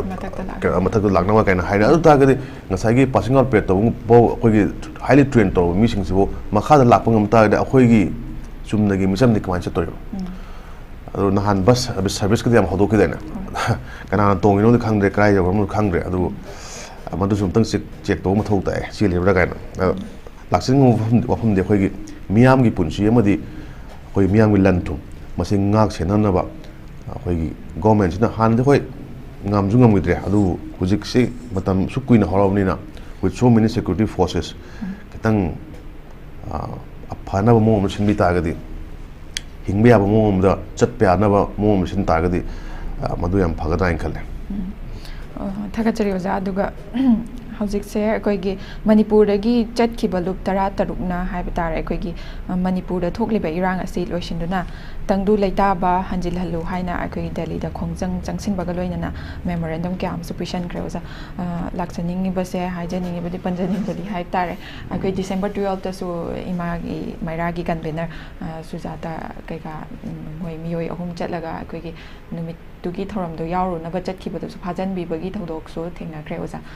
ꯁꯨꯃꯥꯏꯅ ꯃꯦꯃꯣꯔꯦꯟꯗꯝ ꯄꯤꯁꯟꯕꯅꯆꯤꯡꯕ ꯄ꯭ꯔꯣꯇꯦꯁ ꯀꯌꯥ ꯇꯧꯕ ꯑꯗꯒꯤ ꯏꯚꯟ ꯑꯩꯈꯣꯏꯒꯤ MPꯅ ꯄꯨꯈꯠꯄ ꯌꯥꯕ ꯋꯥꯐꯝ ꯀꯌꯥ ꯑꯃꯁꯨ ꯄꯨꯈꯠꯇꯨꯅ ꯑꯗꯨꯝ ꯂꯥꯛꯂꯤ ꯍꯥꯏꯕ ꯇꯥꯔꯦ ꯑꯣꯖꯥ ꯁꯨꯡꯇꯥ ꯇꯥꯕꯤꯗꯕꯒꯤ ꯑꯗꯨꯝ ꯐꯤꯕꯝ ꯑꯃꯗ ꯑꯗꯨꯝ ꯂꯩꯔꯤ ꯑꯣꯖꯥ ꯀꯔꯤ ꯍꯥꯏꯕꯤꯅꯤ ꯑꯩ ꯏꯁꯥꯃꯛꯁꯨ ꯊꯦꯡꯅꯔꯦ ꯍꯧꯖꯤꯛꯀꯤ ꯏꯃꯥꯒꯤ ꯃꯩꯔꯥꯒꯤ ꯀꯟꯚꯦꯅꯔ ꯁꯨꯖꯥꯇꯥꯒꯀꯣ ꯑꯗꯨꯅ ꯅꯨꯃꯤꯠꯁꯤꯗ ꯑꯩꯈꯣꯏ ꯌꯦꯡꯕ ꯀꯥꯟꯁꯤꯗ ꯉꯥꯏꯕ ꯀꯥꯟꯁꯤꯗ ꯂꯥꯛꯇ꯭ꯔꯦꯕ ꯃꯌꯥꯝ ꯑꯩꯈꯣꯏꯒꯤ ꯄ꯭ꯔꯣꯇꯦꯁ ꯁꯥꯏꯠꯇꯨꯗ ꯃꯌꯥꯝ ꯑꯗꯨꯝ ꯋꯥꯔꯧꯅꯕ ꯌꯥꯝ ꯆꯥꯎꯅ ꯋꯥꯔꯧꯅꯩ ꯍꯥꯏꯇꯥꯔꯦ ꯀꯔꯤ ꯃꯔꯝꯒꯤꯅꯣ ꯀꯃꯥꯏꯅ ꯇꯧꯔꯤꯅꯣ ꯄꯨꯂꯤꯁꯁꯤꯡꯁꯨ ꯑꯗꯨꯝ ꯌꯥꯅꯕ ꯑꯗꯨꯝ ꯈꯨꯝꯃꯤ ꯑꯗꯨꯒ ꯃꯌꯥꯝꯁꯤꯗ ꯑꯗꯨꯝ ꯑꯩꯈꯣꯏꯅ ꯊꯤꯡꯕ ꯅꯠꯇꯦꯗꯤ ꯍꯥꯏꯕ ꯑꯗꯨ ꯊꯣꯛꯍꯟꯗꯕ ꯍꯥꯏꯇꯥꯔꯦ ꯑꯩꯈꯣꯏ ꯀꯔꯤꯝ ꯊꯤꯡꯕ ꯂꯩꯇꯦꯀꯣ ꯍꯥꯏ ꯀꯥꯟꯗ ꯌꯨꯝ ꯃꯄꯥꯟ ꯊꯣꯛꯄ ꯌꯥꯔꯣꯏꯗꯣ ꯑꯗꯨꯅꯦꯕ ꯇꯧꯔꯤꯁꯦ ꯑꯗꯨꯅ ꯃꯁꯤꯒꯤꯁꯤ ꯏꯂꯤꯒꯦꯜ ꯗꯤꯇꯦꯟꯁꯟ ꯍꯥꯏꯖꯕ ꯌꯥꯏ ꯑꯃꯔꯣꯝꯗ ꯍꯥꯏ ꯀꯥꯟꯗꯗꯤ ꯀꯅꯥꯅ ꯇꯧꯍꯜꯂꯤꯅꯣ ꯍꯥꯏꯕꯁꯨ ꯍꯥꯏꯗꯕ ꯑꯗ ꯃꯣꯏꯒꯤꯗꯤ SHO ꯀꯥꯏꯅ ꯂꯩꯕ ꯃꯣꯏ OCꯒꯤ ꯔꯦꯡꯛ ꯍꯥꯏꯇꯥꯔꯦꯀꯣ ꯁꯤꯒꯨꯝꯕ ꯃꯣꯏ ꯀꯥꯡꯕꯨꯁꯤꯡꯅ ꯍꯪꯀꯥꯟꯗꯁꯨ ꯏꯐ ꯐꯖꯗꯅ ꯈꯨꯝꯕ ꯑꯗꯒꯤ ꯊꯧꯑꯣꯏꯗꯕ ꯑꯗꯨꯒ ꯃꯄꯥꯟꯗꯗꯤ ꯃꯤ ꯑꯗꯨꯝ ꯊꯝꯕ ꯍꯥꯏꯇꯥꯔꯦ ꯄꯨꯂꯤꯁ ꯃꯌꯥꯝ ꯑꯩ ꯏꯁꯥꯁꯨ ꯆꯠꯂꯨꯔ ꯀꯥꯟꯁꯤꯗ ꯄꯨꯂꯤꯁꯁꯤꯡ ꯑꯗꯨꯝ ꯏꯟꯅꯔꯛꯑꯦ ꯑꯗꯨꯅ ꯃꯉꯣꯟꯗ ꯂꯩꯔꯤꯕꯁꯦ ꯑꯩꯈꯣꯏꯒꯤ ꯐꯤꯕꯝꯁꯦ ꯉꯁꯥꯏꯁꯨ ꯉꯔꯥꯡꯁꯨ ꯍꯥꯏꯗꯨꯅꯦ ꯑꯅꯤꯔꯛ ꯁꯨꯔꯦ ꯃꯥ ꯌꯥꯎꯍꯟꯗ꯭ꯔꯤꯁꯦ ꯀꯔꯤ ꯃꯔꯝꯒꯤꯅꯣ ꯍꯥꯏꯕꯅꯦꯕ ꯑꯗꯣ ꯍꯪꯉꯨꯔꯀꯥꯟꯗꯗꯤ ꯄꯥꯎꯈꯨꯝ ꯐꯪꯗꯦ ꯍꯥꯏꯕꯅꯦꯕ ꯁꯤꯗꯅꯦꯕ ꯌꯥꯝ ꯃꯤꯒꯤ ꯔꯥꯏꯠ ꯑꯃꯁꯨ ꯃꯠꯂꯤꯁꯦ ꯀꯩꯅꯣ ꯏꯃꯥꯒꯤ ꯃꯩꯔꯥꯒꯤ ꯀꯟꯚꯦꯅꯔ ꯁꯨꯖꯥꯇꯥꯅ ꯗꯦꯜꯂꯤ ꯆꯠꯂꯀꯥꯟꯁꯤꯗ ꯃꯥꯒꯤ ꯄ꯭ꯔꯣꯇꯦꯁ ꯁꯥꯏꯠ ꯑꯃꯗ ꯆꯠꯂꯀꯥꯟꯁꯤꯗ ꯌꯥꯎꯔꯨꯕ ꯍꯥꯏꯁꯦ ꯃꯥꯒꯤ ꯔꯥꯏꯠ ꯑꯃꯅꯦꯕ ꯃꯌꯥꯝꯒ ꯃꯥ ꯀꯩ ꯈꯦꯠꯅꯕ ꯂꯩꯒꯦꯕ ꯃꯤ ꯈꯨꯗꯤꯡꯃꯛꯇ ꯌꯥꯎꯍꯜꯂꯤ ꯃꯥ ꯈꯛ ꯌꯥꯎꯍꯟꯗ꯭ꯔꯤ ꯀꯩꯒꯤꯅꯣ ꯑꯗ ꯂꯨꯞ ꯑꯇꯣꯞꯄꯗ ꯌꯥꯎꯍꯜꯂꯤ ꯃꯥ ꯈꯛ ꯌꯥꯎꯍꯟꯗ꯭ꯔꯤ ꯀꯔꯤꯒꯤ ꯑꯗꯨꯅ ꯑꯩꯈꯣꯏꯒꯤ ꯃꯍꯥꯛꯀꯤ ꯂꯩꯔꯤꯕ ꯀꯣꯟꯁꯇꯤꯇ꯭ꯌꯨꯁꯅꯦꯜ ꯔꯥꯏꯠꯁ ꯍꯥꯏꯖꯕ ꯇꯥꯔꯦꯀꯣ free two move freely within the union of India ꯍꯥꯏꯅ ꯍꯥꯏꯔꯤꯕ ꯀꯣꯟꯁꯇꯤꯇ꯭ꯌꯨꯁꯟꯅ ꯄꯤꯔꯤꯕ ꯑꯗꯨꯒꯨꯝꯕ ꯍꯛꯇꯣ ꯃꯉꯣꯟꯗꯗꯤ ꯀꯔꯇꯦꯜ ꯇꯧꯔꯦꯕ ꯀꯩꯅꯣ ꯃꯥ ꯖꯟꯇꯔ ꯃꯟꯇꯔ ꯆꯪꯍꯟꯗ꯭ꯔꯦꯕ ꯑꯗꯨꯅ ꯗꯦꯜꯂꯤ ꯄꯨꯂꯤꯁ ꯑꯃꯗꯤ ꯁ꯭ꯇꯦꯠꯁꯤꯅ ꯇꯧꯔꯤꯕ ꯑꯩꯈꯣꯏꯒꯤ ꯑꯣꯄꯔꯦꯁꯟ ꯍꯥꯏꯖꯕ ꯇꯥꯔꯦꯀꯣ ꯃꯤꯑꯣꯠ ꯃꯤꯅꯩꯁꯦ ꯂꯩꯕꯥꯛꯁꯤ ꯈꯤꯇꯪ ꯃꯅꯤꯄꯨꯔꯗ ꯈꯛꯇꯁꯨ ꯅꯠꯇꯕ ꯃꯄꯥꯟꯗ ꯑꯩꯈꯣꯏꯒꯤ ꯏꯃꯥꯁꯤꯡ ꯑꯩꯈꯣꯏꯒꯤ ꯂꯩꯔꯤꯕ ꯔꯤꯄ꯭ꯔꯖꯦꯟꯇꯦꯇꯤꯞꯁꯤꯡ ꯑꯃꯗꯤ ꯑꯩꯈꯣꯏꯒꯤ ꯂꯩꯔꯤꯕ ꯑꯩꯈꯣꯏꯒꯤꯗꯃꯛꯇ ꯊꯕꯛ ꯇꯧꯔꯤꯕ ꯀꯥꯡꯕꯨꯁꯤꯡꯁꯤꯁꯨ ꯑꯋꯣꯠꯄ ꯑꯗꯒꯤ ꯅꯩꯍꯠꯄꯤꯕ ꯑꯗꯨꯒ ꯂꯤꯒꯦꯂꯤ ꯅꯠꯇ꯭ꯔꯒ ꯂꯣ ꯑꯦꯟ ꯑꯣꯔꯗꯔꯒꯤ ꯃꯇꯨꯡ ꯏꯟꯅ ꯇꯧꯕ꯭ꯔꯥ ꯍꯥꯏꯗꯨ ꯅꯠꯇꯕ ꯀꯅꯥꯅ ꯑꯣꯔꯗꯔ ꯄꯤꯔꯤꯅꯣꯁꯨ ꯈꯨꯝꯗꯕꯤ ꯐꯥꯔꯣꯅ ꯍꯥꯏꯁꯨ ꯐꯥꯗꯕꯤ ꯀꯅꯥꯅ ꯑꯩꯈꯣꯏꯅ ꯀꯝꯄ꯭ꯂꯦꯟ ꯑꯃ ꯇꯧꯒꯦ ꯁꯨꯖꯥꯇꯥꯅ ꯀꯝꯄ꯭ꯂꯦꯟ ꯑꯃ ꯇꯧꯒꯦꯅ ꯄꯨꯂꯤꯁ ꯁ꯭ꯇꯦꯁꯟꯗ ꯆꯪꯕ ꯀꯥꯟꯗꯁꯨ ꯄꯨꯂꯤꯁ ꯁ꯭ꯇꯦꯁꯟꯗ ꯂꯧꯍꯧꯗꯕ ꯑꯩꯈꯣꯏ ꯐꯥꯒꯗꯧꯕ ꯑꯩꯈꯣꯏꯅ ꯐꯥꯏ ꯍꯥꯏꯕꯁꯨ ꯂꯩꯇꯦ ꯅꯪꯒꯤ ꯇꯨꯡꯗ ꯏꯟꯅꯔꯛꯄꯁꯨ ꯂꯩꯇꯦ ꯑꯗꯨꯒ ꯁꯣꯝꯗꯗꯤ ꯑꯗꯨꯝ ꯚꯤꯗꯤꯑꯣꯗ ꯑꯗꯨꯝ ꯇꯥꯔꯤ ꯉꯔꯥꯡ ꯊꯥꯗꯣꯔꯛꯄ ꯚꯤꯗꯤꯑꯣꯁꯤꯡꯗꯨ ꯎꯕ ꯀꯥꯟꯁꯤꯗ ꯄꯨꯂꯤꯁ ꯃꯌꯥꯝꯒ ꯃꯥꯒ ꯂꯥꯎꯅꯔꯤ ꯅꯠꯇ꯭ꯔꯥ ꯎꯅꯔꯤ ꯑꯗꯨꯒ ꯃꯁꯥꯅꯁꯨ ꯍꯥꯏꯔꯤꯗꯨꯅꯤ ꯑꯩꯉꯣꯟꯗ ꯇꯧꯕꯤꯔꯤꯕ ꯂꯤꯆꯠꯁꯦ ꯀꯔꯝꯕ ꯃꯈꯜꯒꯤ ꯂꯤꯆꯠꯅꯣ ꯑꯗꯨꯅ ꯑꯩꯈꯣꯏꯁꯤ ꯇꯁꯦꯡꯅ ꯍꯥꯏꯔ ꯀꯥꯟꯗꯗꯤ ꯍꯧꯖꯤꯛꯁꯦ state government nattabida central government na khoi yeng mit yeng kai no habagi yamna chobo wahang ama leirabra ne khanje ide maramdi akhoi miyoi hak se khongau na ri se tai loi lari akhoi sum hamu sum nomai pau ne na sesida pau pa na nomai saksa sum nei hiwai ne du matam niam ku chele na ana government central government kai tau lerige khoi Mr. Modi Amit ji natra leir myam ji myam se kai tau lerige noi khoi Manipur se kai thawk to ge na khallibno moina ngamta ga din han losin be yare keno se irang se natra natabida asuk wahala ga thami se kai maram gino haibu su hangba marak sida sujata da thoibu thawk se Manipur da khatan nate Delhi da khoi capital sida thoba adugumba thawom ne miyobagi hak khongong na ba mi constitutional right matpa amadi khoi illegal detention haitare ko mongon to bi myam je Manipur da khatan te Delhi da bo sigumba khoi gi miyobagi human rights matpa gi thong je police na bo Delhi police na bo to re have je yamna mayek lana ure haitare aduna miam singsu khanam tai question hangna ma thau tai maram di kara kai makram makhal gi mahing no khoi hingi base masi gi da Indian government ko de pam ji kai no hawdo masima yam chaw wahang amne na mai thamjage hoi thaga chiri oja adu mathang da lak chaning bana khoi gi RK Megan na phongdo khibo wafam da Manipur kanana ba thawai pamu dana thorak liba na ha sing liching amagi makhada pihodrabadi puhodrabadi haiba kangau narak pa yai haiba mahaki wafam ama phongdo lewja wafam ase khoi gi andaki lan haiba tare se gi matang se da sun ha mayam khoi gi lebak se kanjanabagi damak lengak bagi damak thodang kya ama achaw chaw ba kya thodang loduna thorak li haiba tare oja oja mahaki wafam je yam chume haina lojai kari haibini Man, of course, he was a leader of sorts. Yamna well qualified with Adugumba, Kang Haiba, citizen. Maki, the perspective being the man Ubu Kalem, Duma, and according to the Hena, Kang Haiba, Mati mungun lewa du kanone aina hajaning si magi perspective se akoi su uda budi nate adu act tok du kana namsni lan thoe aduga masi lan sida akoi ni isanga thok chana ba akoi gi nupi ngang kanana ba akoi chinnaw safe oina na ba ai lekai ai khunai ai community kanana ba miyam no hojik kulai paidana na hasing kun ngakta khotna mayam le aha mohor pukan dadi aina khanjaba dadi every khoi patriot oiba magi patriotic oiba sense am daleba nusiba magi imanu siba haiba singse chamana banina ma su thola kan sida siba kidina thabak inga thabak torabane aduda leida mayam le yawre system phana mayam adu thawaina ponda pigrabani masisida Kari malam kiam kui nang akoi na isane chabu ngaksa doino habi wahangam later. Aham dadi kudak thola pa kanda di yare khang dawa khang dawa tawyo myam hanare ba kore ba siba yare. Okay, adu ta kadi kiam kui na tha tram panji bu isana akoi micham na bu kun ngak aga lai ba matam di oi ba habi wahang dune. Adu di government kai chakha ge habani. Maram di government ki कर्मचारी sing dudi magi employee sing dudi Saya ini hajar bermila amu tu they are paid tolop sari benda mudi. Aduga lebang ngau anda ini. Makoi dah kulai wat perante, numai mulu wat perante, cana wat perante, makoi sana nama gari apa wat perante. Every makoi lan cang biawa kulai sing India government ki disposal dah loile. Adang saya ini hajar more than 1 lakh security forces hai betul Manipur dah. Quite heavily Manipur, quite heavily militarized over state. Abonena, I am high with them, Hyman Toler and Kalev. I do with Taragati who's a lady, but when a Nahasing, a quay labor youth chings. I would like Tamakans, the Mahai market carrier game on Kandana Natraga, Hogi, Nahasing, Topasing, Sinakoi Magi, Punshigi, Karamba, my Kade training to Sige, Karamba, entrepreneurship, Kumba, Mana, Tabak again, Natraga, Pakaka. नत्रगा I career सिदा सिगुम खरमा मफम चला का training तौगदगी कान तौ तंजा सिदा खोगी केनो हाइताने मागी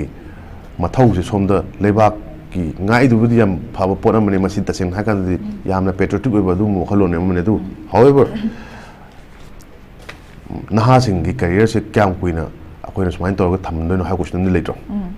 manam di mokoi jum punchi mu mahinga ma lakada ni they are the future mokoi gi lebak ki di mokoi na tungi mokoi gi they are the pillars of the future ata ga di mokoi da makta matik chaba system ma thambi ba ma thau tai police sang ba kulai pa ding mana dum ka sang gi ka shukai di atop da sang gi ka shukai leina magil pamje mong da mana sakki sa bi ka shukai di adu mokoi da chap chaba training am pi ba mokoi da chap chaba education am pi ba mokoi da choice am pi ba hai dai ne ba choice am pi ba ji ma thau tai an khale ana organization sing gi ji gi le ba structure sing da zu khoi na ha sing si kamain to na khoi gi moi da thabak loina ga dage na taga to ga dage housing myam sima khar kupna khana mathau ta rain khale na ta ga di masi gi disoriented oiba gyan nuai da ma pa na taga idps the side displace oiba meeting is no wakhan je ung nuai ta ba de society no pa tendency gi phawi ba myam se si myam se lo yeng ta ga di plap yeng ta ga di khoi gi tungi manipur gi future je khoi gi leibak si gi khoi na tre khoi gi le na ha sing sin hai ta khoi gi di kai hai ta nungai ti jam kan khano ma thau ta de but youth sing le sing na ha sing si dam ta khoina hing da ni na khoina moi dam du phaba hayeng manipur ma sembiram hai di leibak si gi le ba alaman sing amadi khang hai sing amadi leibak chukli pai ba amadi atop makhal gi tongan power pai ba miam sing si acho bu thau da am le na ha sing se youth sing se mislead to na khona ta ga di adu yam so issue mane man ojik haiba keno ji mislead to gen to ta ga di naha sing gi I khengba adagi kan to bokol me am le bisna mokoi su lan ba aran ba lambi da changi bi khang de ko ji aran ba lambi ne karam no achum ba lambi ne karam no ko ba mem ta de ji kan se adu ne ko na government ta hang je je akoi ji achum ba lambi ta pi kai no ko to do ji akoi ni hingdu mo su kamai hingdu no haiba question me am de ne sai de ne ne me am sine ana tang du le ta ba pro trip no ji kamai to do no khang re na however kwai khoi lan na chaw du di hu ji hai ba khoi gi naha sing sin ne naha sing si ma gi energy sing se phasna focus thor kan si da khoi gi chen tan be ba mong adagi ma gi career de heno so ko pe ba entrepreneur mo pe ba na tra ga to ma na pam ja ba tong han government ki service or private service da chang be ba mong sing si da mo khoi gi punsi mahing gi matik chawa infrastructure mo khoi education ma pi ba ma thau tai hai ba na sumain thambo ngoni khoi gi sir megana hai ba pot da ba ana ain khale madu zat ataga di chume but kana na implement to do no ubudi ure ada hare jam phare ada implementation du di government khoi gi representative khoi thagali ba musing na to da ba na tra ada mo khoi to ka ta ga di khoi di kai to pai re oja mahang na makata na phongdok ki bidai khoi gi manipur da lei ba miyam se gi marak ta haib tare khoi gi seidang ba lak ki ba mioi khujok khara na irei bak asi machet ama phakani haina thongna phana phongdok pangam li haiba gi nungai ta ba nungnang budu su phongdok pi roza sumaina khoi gi asuk yam la ba manipur gi miyam se ta khujok khara sina sumaina chang thongna ga phongdok pa ngamak pa ga ise kai hai doi no za makata na kai hage adu makata na harise akhoi saidang duna lakliba mioi khujok khara sina akhoi laibak sibu machet ama faaga phakani haibagi phong o pham phongdok piri haibadu ne ba ma na harise si hojik level situation ni wai ni manipur level situation ji wai ni ngasai na haijai na akhoi plans of the indian government ji kaino india government ki plans ji kaino khoi khangam de kaino akhoi ji to keep the pot stirring haitai na akhoi ji dum wahal laga adai no mage chara tal la kan sida dagi nong phado ki internet ka muthala kan sida khoi gi internet ka la pa kan so ga sang hong do kan akhoi internet phange nungai akhoi punchi mai ngam oya kan khalak pado adai phim dum nei re later ne adu ultimately government ki plan ji kai no either is khoi bifurcation amala or a trifurcation kari kan ba makhal gi akhoi gi wakhalon no khoi lan je chathari question da dune for 19 months khoi kari maram gi no ba khoi gi lan sa thalise adu wata ga di specific plans kha de lerang muni madu plan de khoi na khangun te but khoi na hypothesize to we khoi na assume to we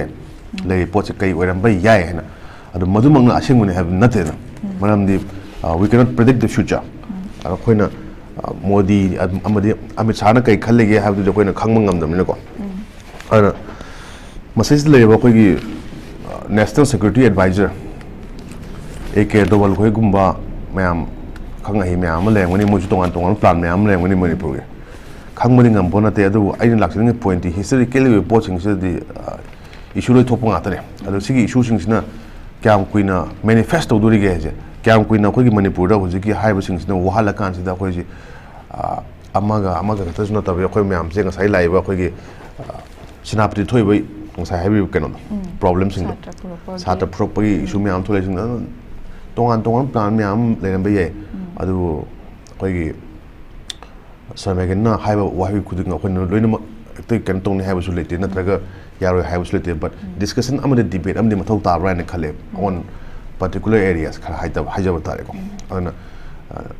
as a leader khangbo u mayam le bemuni adu not necessarily akhoi ne ta madu de to endorse tong ne have the legality adu apho poto ta ga yes we shall endorse adu ga ngasai habiri ba khoi nahagi leiba issues mayam da habiri mayam to adu di of course khoi ya ning haita re ko adu adu to pe ya sing di an khang mo so ko am be adu khang de hoi thakachari oja aduga ikhogi hujik se JDU dagi BJP on khraba MLA mangagi disqualification gi case dugi matang oja tha amagi manung da disqualification case sing loishin biu haidana high court ta wakalak pagi wafam ne sigi disqualification gi matang se am question lagle haiba tare oja kari haibini disqualification matang si de khoi appeal to bo ngoni ne hoi Manipur ki political system ta wa na te du mosigi disqualification gi lawri ji hayeng vote me ada gumba torokadra loyam da gum khangri ko adu judiciary da miyam na expect to potu wa that hujiki lari ba ko de pi ba provision asagi lari ba constitution pi ba amadi do's and don'ts hai ta ne ko sima to wa de noi miyam ji sma club le nga club song thok pa de song thok ta ri sima sing su da ni noi people represent to ni natra adu sumain to ya de ko de have question me ama khanari ne ba final lines of judiciary ko manung da koi na khang ban natre akoi gi just have ko de gi lanet me am khang do pong atan si budi ana however wahang khadi akoi gi high court haibasi Manipur gi high court haibasi koi gi keeper of the constitution masi taseng na kana mo ji high court ai yamna wang thak wang ba le por amni and mian pa ma ji modagi justice amne pa ma koi gi justice delivery system da effective amadi yamna kano phajaba mong da akoi da wayal cha thabi kan hai wani adu gi potu di taseng na kan da koi gi judicial gi officers haja batare judges mayam sing sina mokoi gi better part of their judgment mokoina khanba sina phai sina chumni natraga aida masi kuthingil roisra masi dum hamo mo lehla sina traga masi matam ka changal sina ka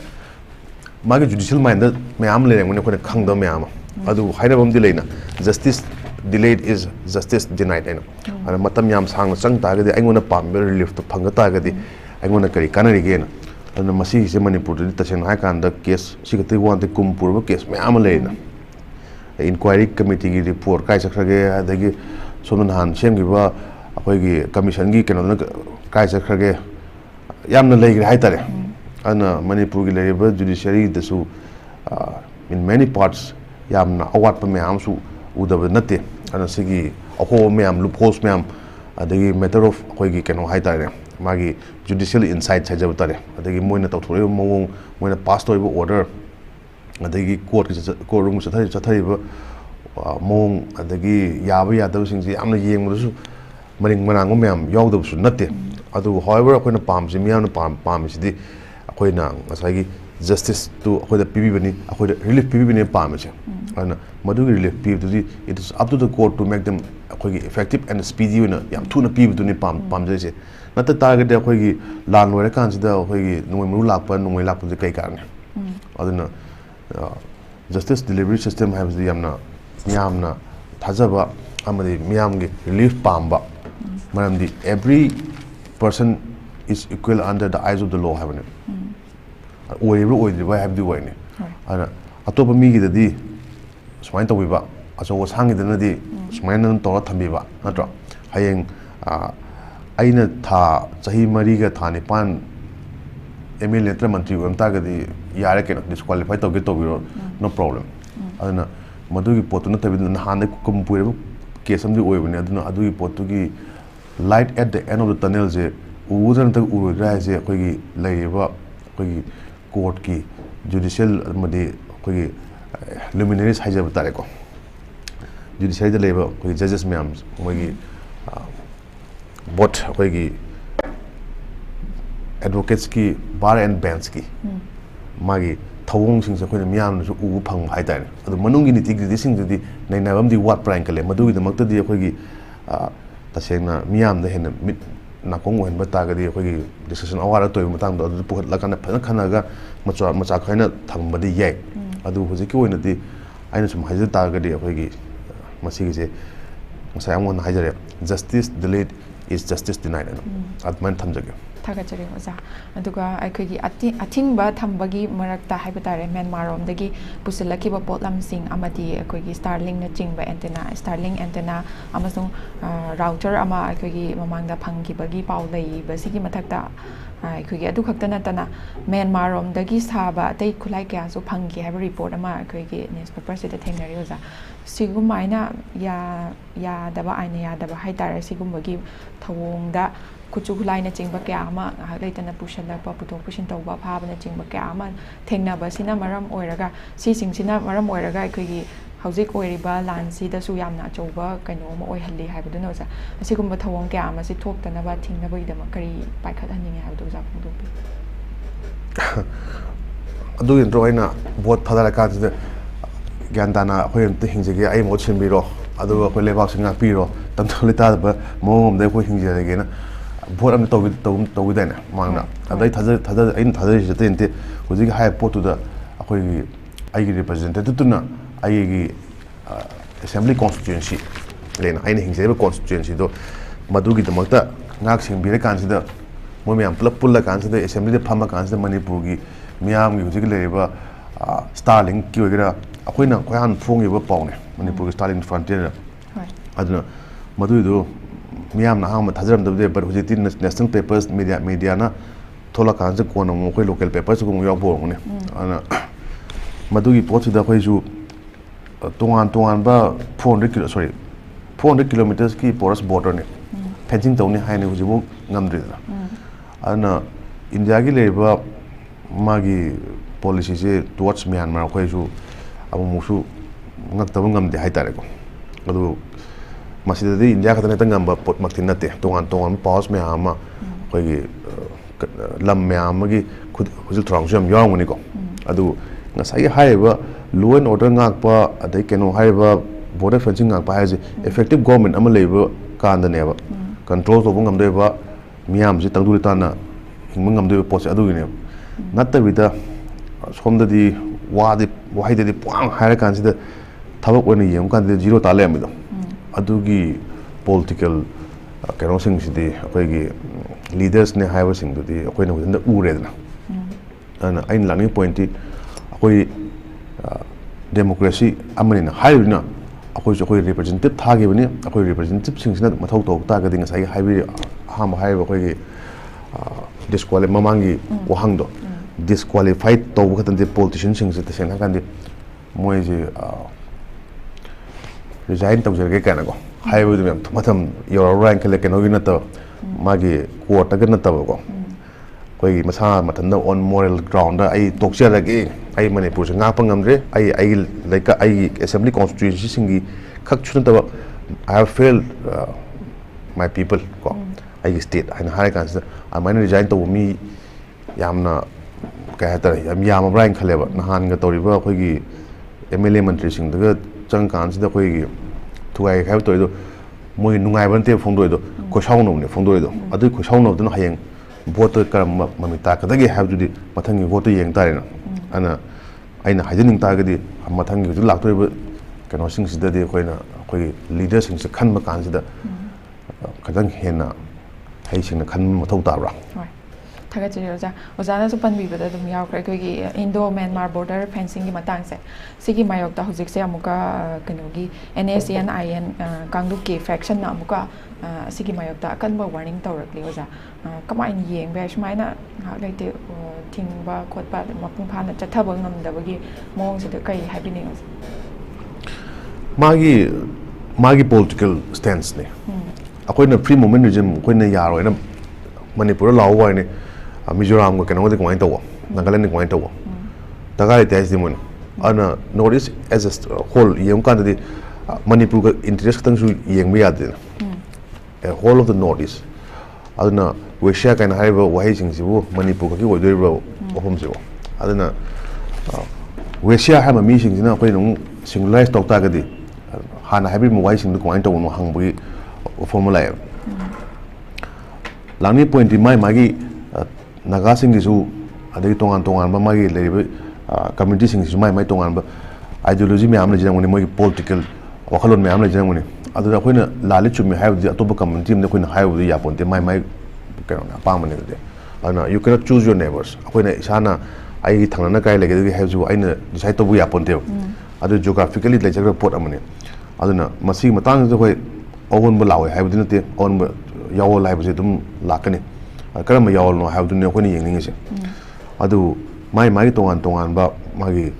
aspirations हाइजब तारे hopes and aspirations me मगिसु आइगी वखलोन अमदे आइगी पामजबा आइगी निंगजबा आइगी aspirations आइन तोंनिंगम ma'am लेनबे अदुगी पोतुदा आइने ma'am पुन चमिनसे हाव काना ma'am Yape याक्तबे but खुनाई सिंगसिगी माई माई तोंगान तोंगान बा मागी hopes and aspirations ma'am ने लेतबा नते मदुगी aspirations ना खोगी आइंगोंदा community अमदा नुंगाइतबा नत्रगा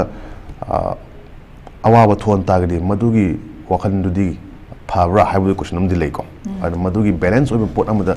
अखोइनासु not to step on one's toes मी तो पे खोंगदा नेट पे मोता अखोइना मसी तौ तागदी कई तौकदगे हाइबुगी फोरसाइट हाइताने अमदि लेबम थोकप्राने खले अना मसीदी नॉर्थ ईस्ट की लेबा पॉलिटिकल सिचुएशंस अमदि मागी आइडियोलॉजीज अमदि होय ngसाइन हाइजेबा मागी इंडिपेंडेंट ओइबा मागी एस्पिरेशंस होप्स एंड एस्पिरेशंस मैम लेंगोने मसीगी से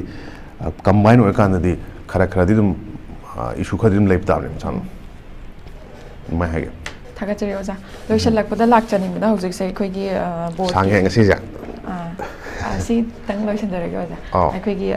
बोर्ड की एग्जाम से क्वेश्चन लक्ट्रे हाइजरिबा ओजा सिगी मरक सिदे अखोइगी क्वेश्चन लीक ओइबने चिंगबा क्यामसु थेंगनरे दु दे सामना फागतपने चिंगबा क्याम थेंगनरे सिगुम्बा नुंगाइतबा खुदोंग साबसे थोक्तनबगीदमक्ता ओजा अरोइबो इन हाबिरो मसाइन हाइजबदो proper implementation of schemes proper governance education department ना माइ मथौ तौम थोइ याम फन तौम थोइ याम सेंग तौम थोइ माइ एम्प्लॉय सिंगजु तौम थोइ ओजाना लाइक ताप कांदा महिरोइ सिंगसिदा ममुनिंग यावना अदगी महिरोइ सिंगजु मपुनिंग यावना तंबा अमदि एटमॉस्फियर म क्रिएट तौर कांसिदा लेबाक सिदा हायेंग कोइ एजुकेशन डिपार्टमेंट हाइबसे याम अचौबो थौदांग म पुरिने हाइतागदि हजिक हाइबा नहा सिंगसिगी फ्यूचर हाइतारे irrespective of any community हाइगरा मो हाइगरा but youth सिंगसिदा याम मरु ओइबनिना हजिक लेबा नहा सिंगसिदा एजुकेशन मोदि पीबसे क्वाइदगी मथौ ताबा पोट अमनि अदुगा डिस्टर्ब तोहंदबा मथौ ताइ मखोइगी हायेंग तुंगी चाही 10 अमा लाकदबसे अखोइना कयगम 10 अमा हेना मनिंग हनबे महुता मखोइदा मतिक चाबा स्पीडी ओइबा मखोइना हाना मांगरिबा अखोइ मतम मखोइना हाना सोइरिबा अखोइ खंगदबा म्याम सिंगसे अमुक करेक्ट तौननबा ngसाइगी हाइबा हाना कनो हाबिरंबा आके मेगेना हाइबा पोतुदा पुलप पुंजला कान अखोइगी एजुकेशन हाइबसे याम मरु ओइ तुंगी नहा सिंग हाइबसे याम मरु ओइ मखोइगुम्बा नहा सिंगसे अखोइना लाना चखिदनबा फैना चखिदनबा अमदि मखोइदा चप चाबा अखोइगी मोइ करियर गी ओरिएंटेड ओइबा वखलोम पीसी एन हाइतागदि एजुकेशन डिपार्टमेंट की याम अचौबो थौदांग अमा लै हाइना समाइ थमजगे अदुना मखोइगी थौदांगसे मतिक चाना खतन पांथोपिउ विथ न्यू पॉलिसीज करबा पॉलिसीज नो हाइबा कांसिदा हुजिगी सोइबा नाराबा अदगी केनो तौगिदना अखोइगी इशू म्याम लैदना अखोइगी छात्र म्याम महिरोइ कांगु खुनाइ म्याम केनो प्रॉब्लम लेबा लेतागदि मसिगी थोक्तनाबा हेना फॉरवर्ड ओइननबा को हेना इफेक्टिव ओइनबा अदुगी मोंगदा ꯑꯩꯈꯣꯏꯒꯤ ꯄꯣꯂꯤꯁꯤ ꯑꯃꯗꯤ ꯊꯧꯁꯤꯜ ꯃꯌꯥꯝ ꯄꯥꯏꯈꯠꯄꯤꯌꯨꯅ ꯁꯨꯃꯥꯏꯅ ꯊꯝꯖꯒꯦ ꯌꯥꯝ ꯅꯨꯡꯉꯥꯏꯖꯩ ꯊꯥꯒꯠꯆꯔꯤ ꯑꯣꯖꯥ ꯑꯣꯖꯥꯅ ꯃꯔꯤꯛ ꯆꯨꯝꯕ ꯋꯥꯐꯝ ꯀꯌꯥ ꯑꯃ ꯊꯝꯕꯤꯔꯦ ꯂꯣꯏꯅꯅ ꯑꯣꯖꯥꯒꯤ ꯆꯤꯜꯂꯕ ꯃꯇꯝ ꯀꯌꯥ ꯑꯃ ꯀꯥꯏꯊꯣꯛꯄꯤꯗꯨꯅ ꯊꯧꯔꯝ ꯑꯁꯤꯕꯨ ꯃꯄꯨꯡ ꯐꯥꯍꯟꯕꯤꯕꯒꯤꯗꯃꯛꯇ ꯑꯣꯖꯥꯕꯨ ꯍꯥꯏꯅꯤꯡꯉꯥꯏ ꯂꯩꯇꯅ ꯑꯃꯨꯛꯀ ꯍꯟꯅ ꯊꯥꯒꯠꯆꯔꯤ ꯃꯇꯥꯡ ꯑꯁꯤꯗ ꯅ꯭ꯌꯨꯁ ꯑꯦꯅꯥꯂꯤꯁꯤꯁ ꯂꯣꯏꯁꯤꯟꯖꯔꯦ ꯃꯤꯠꯌꯦꯡ ꯇꯥꯕꯤꯔꯤꯕ ꯄꯨꯝꯅꯃꯛꯄꯨꯁꯨ ꯑꯃꯨꯛꯀ ꯍꯟꯅ ꯊꯥꯒꯠꯆꯔꯤ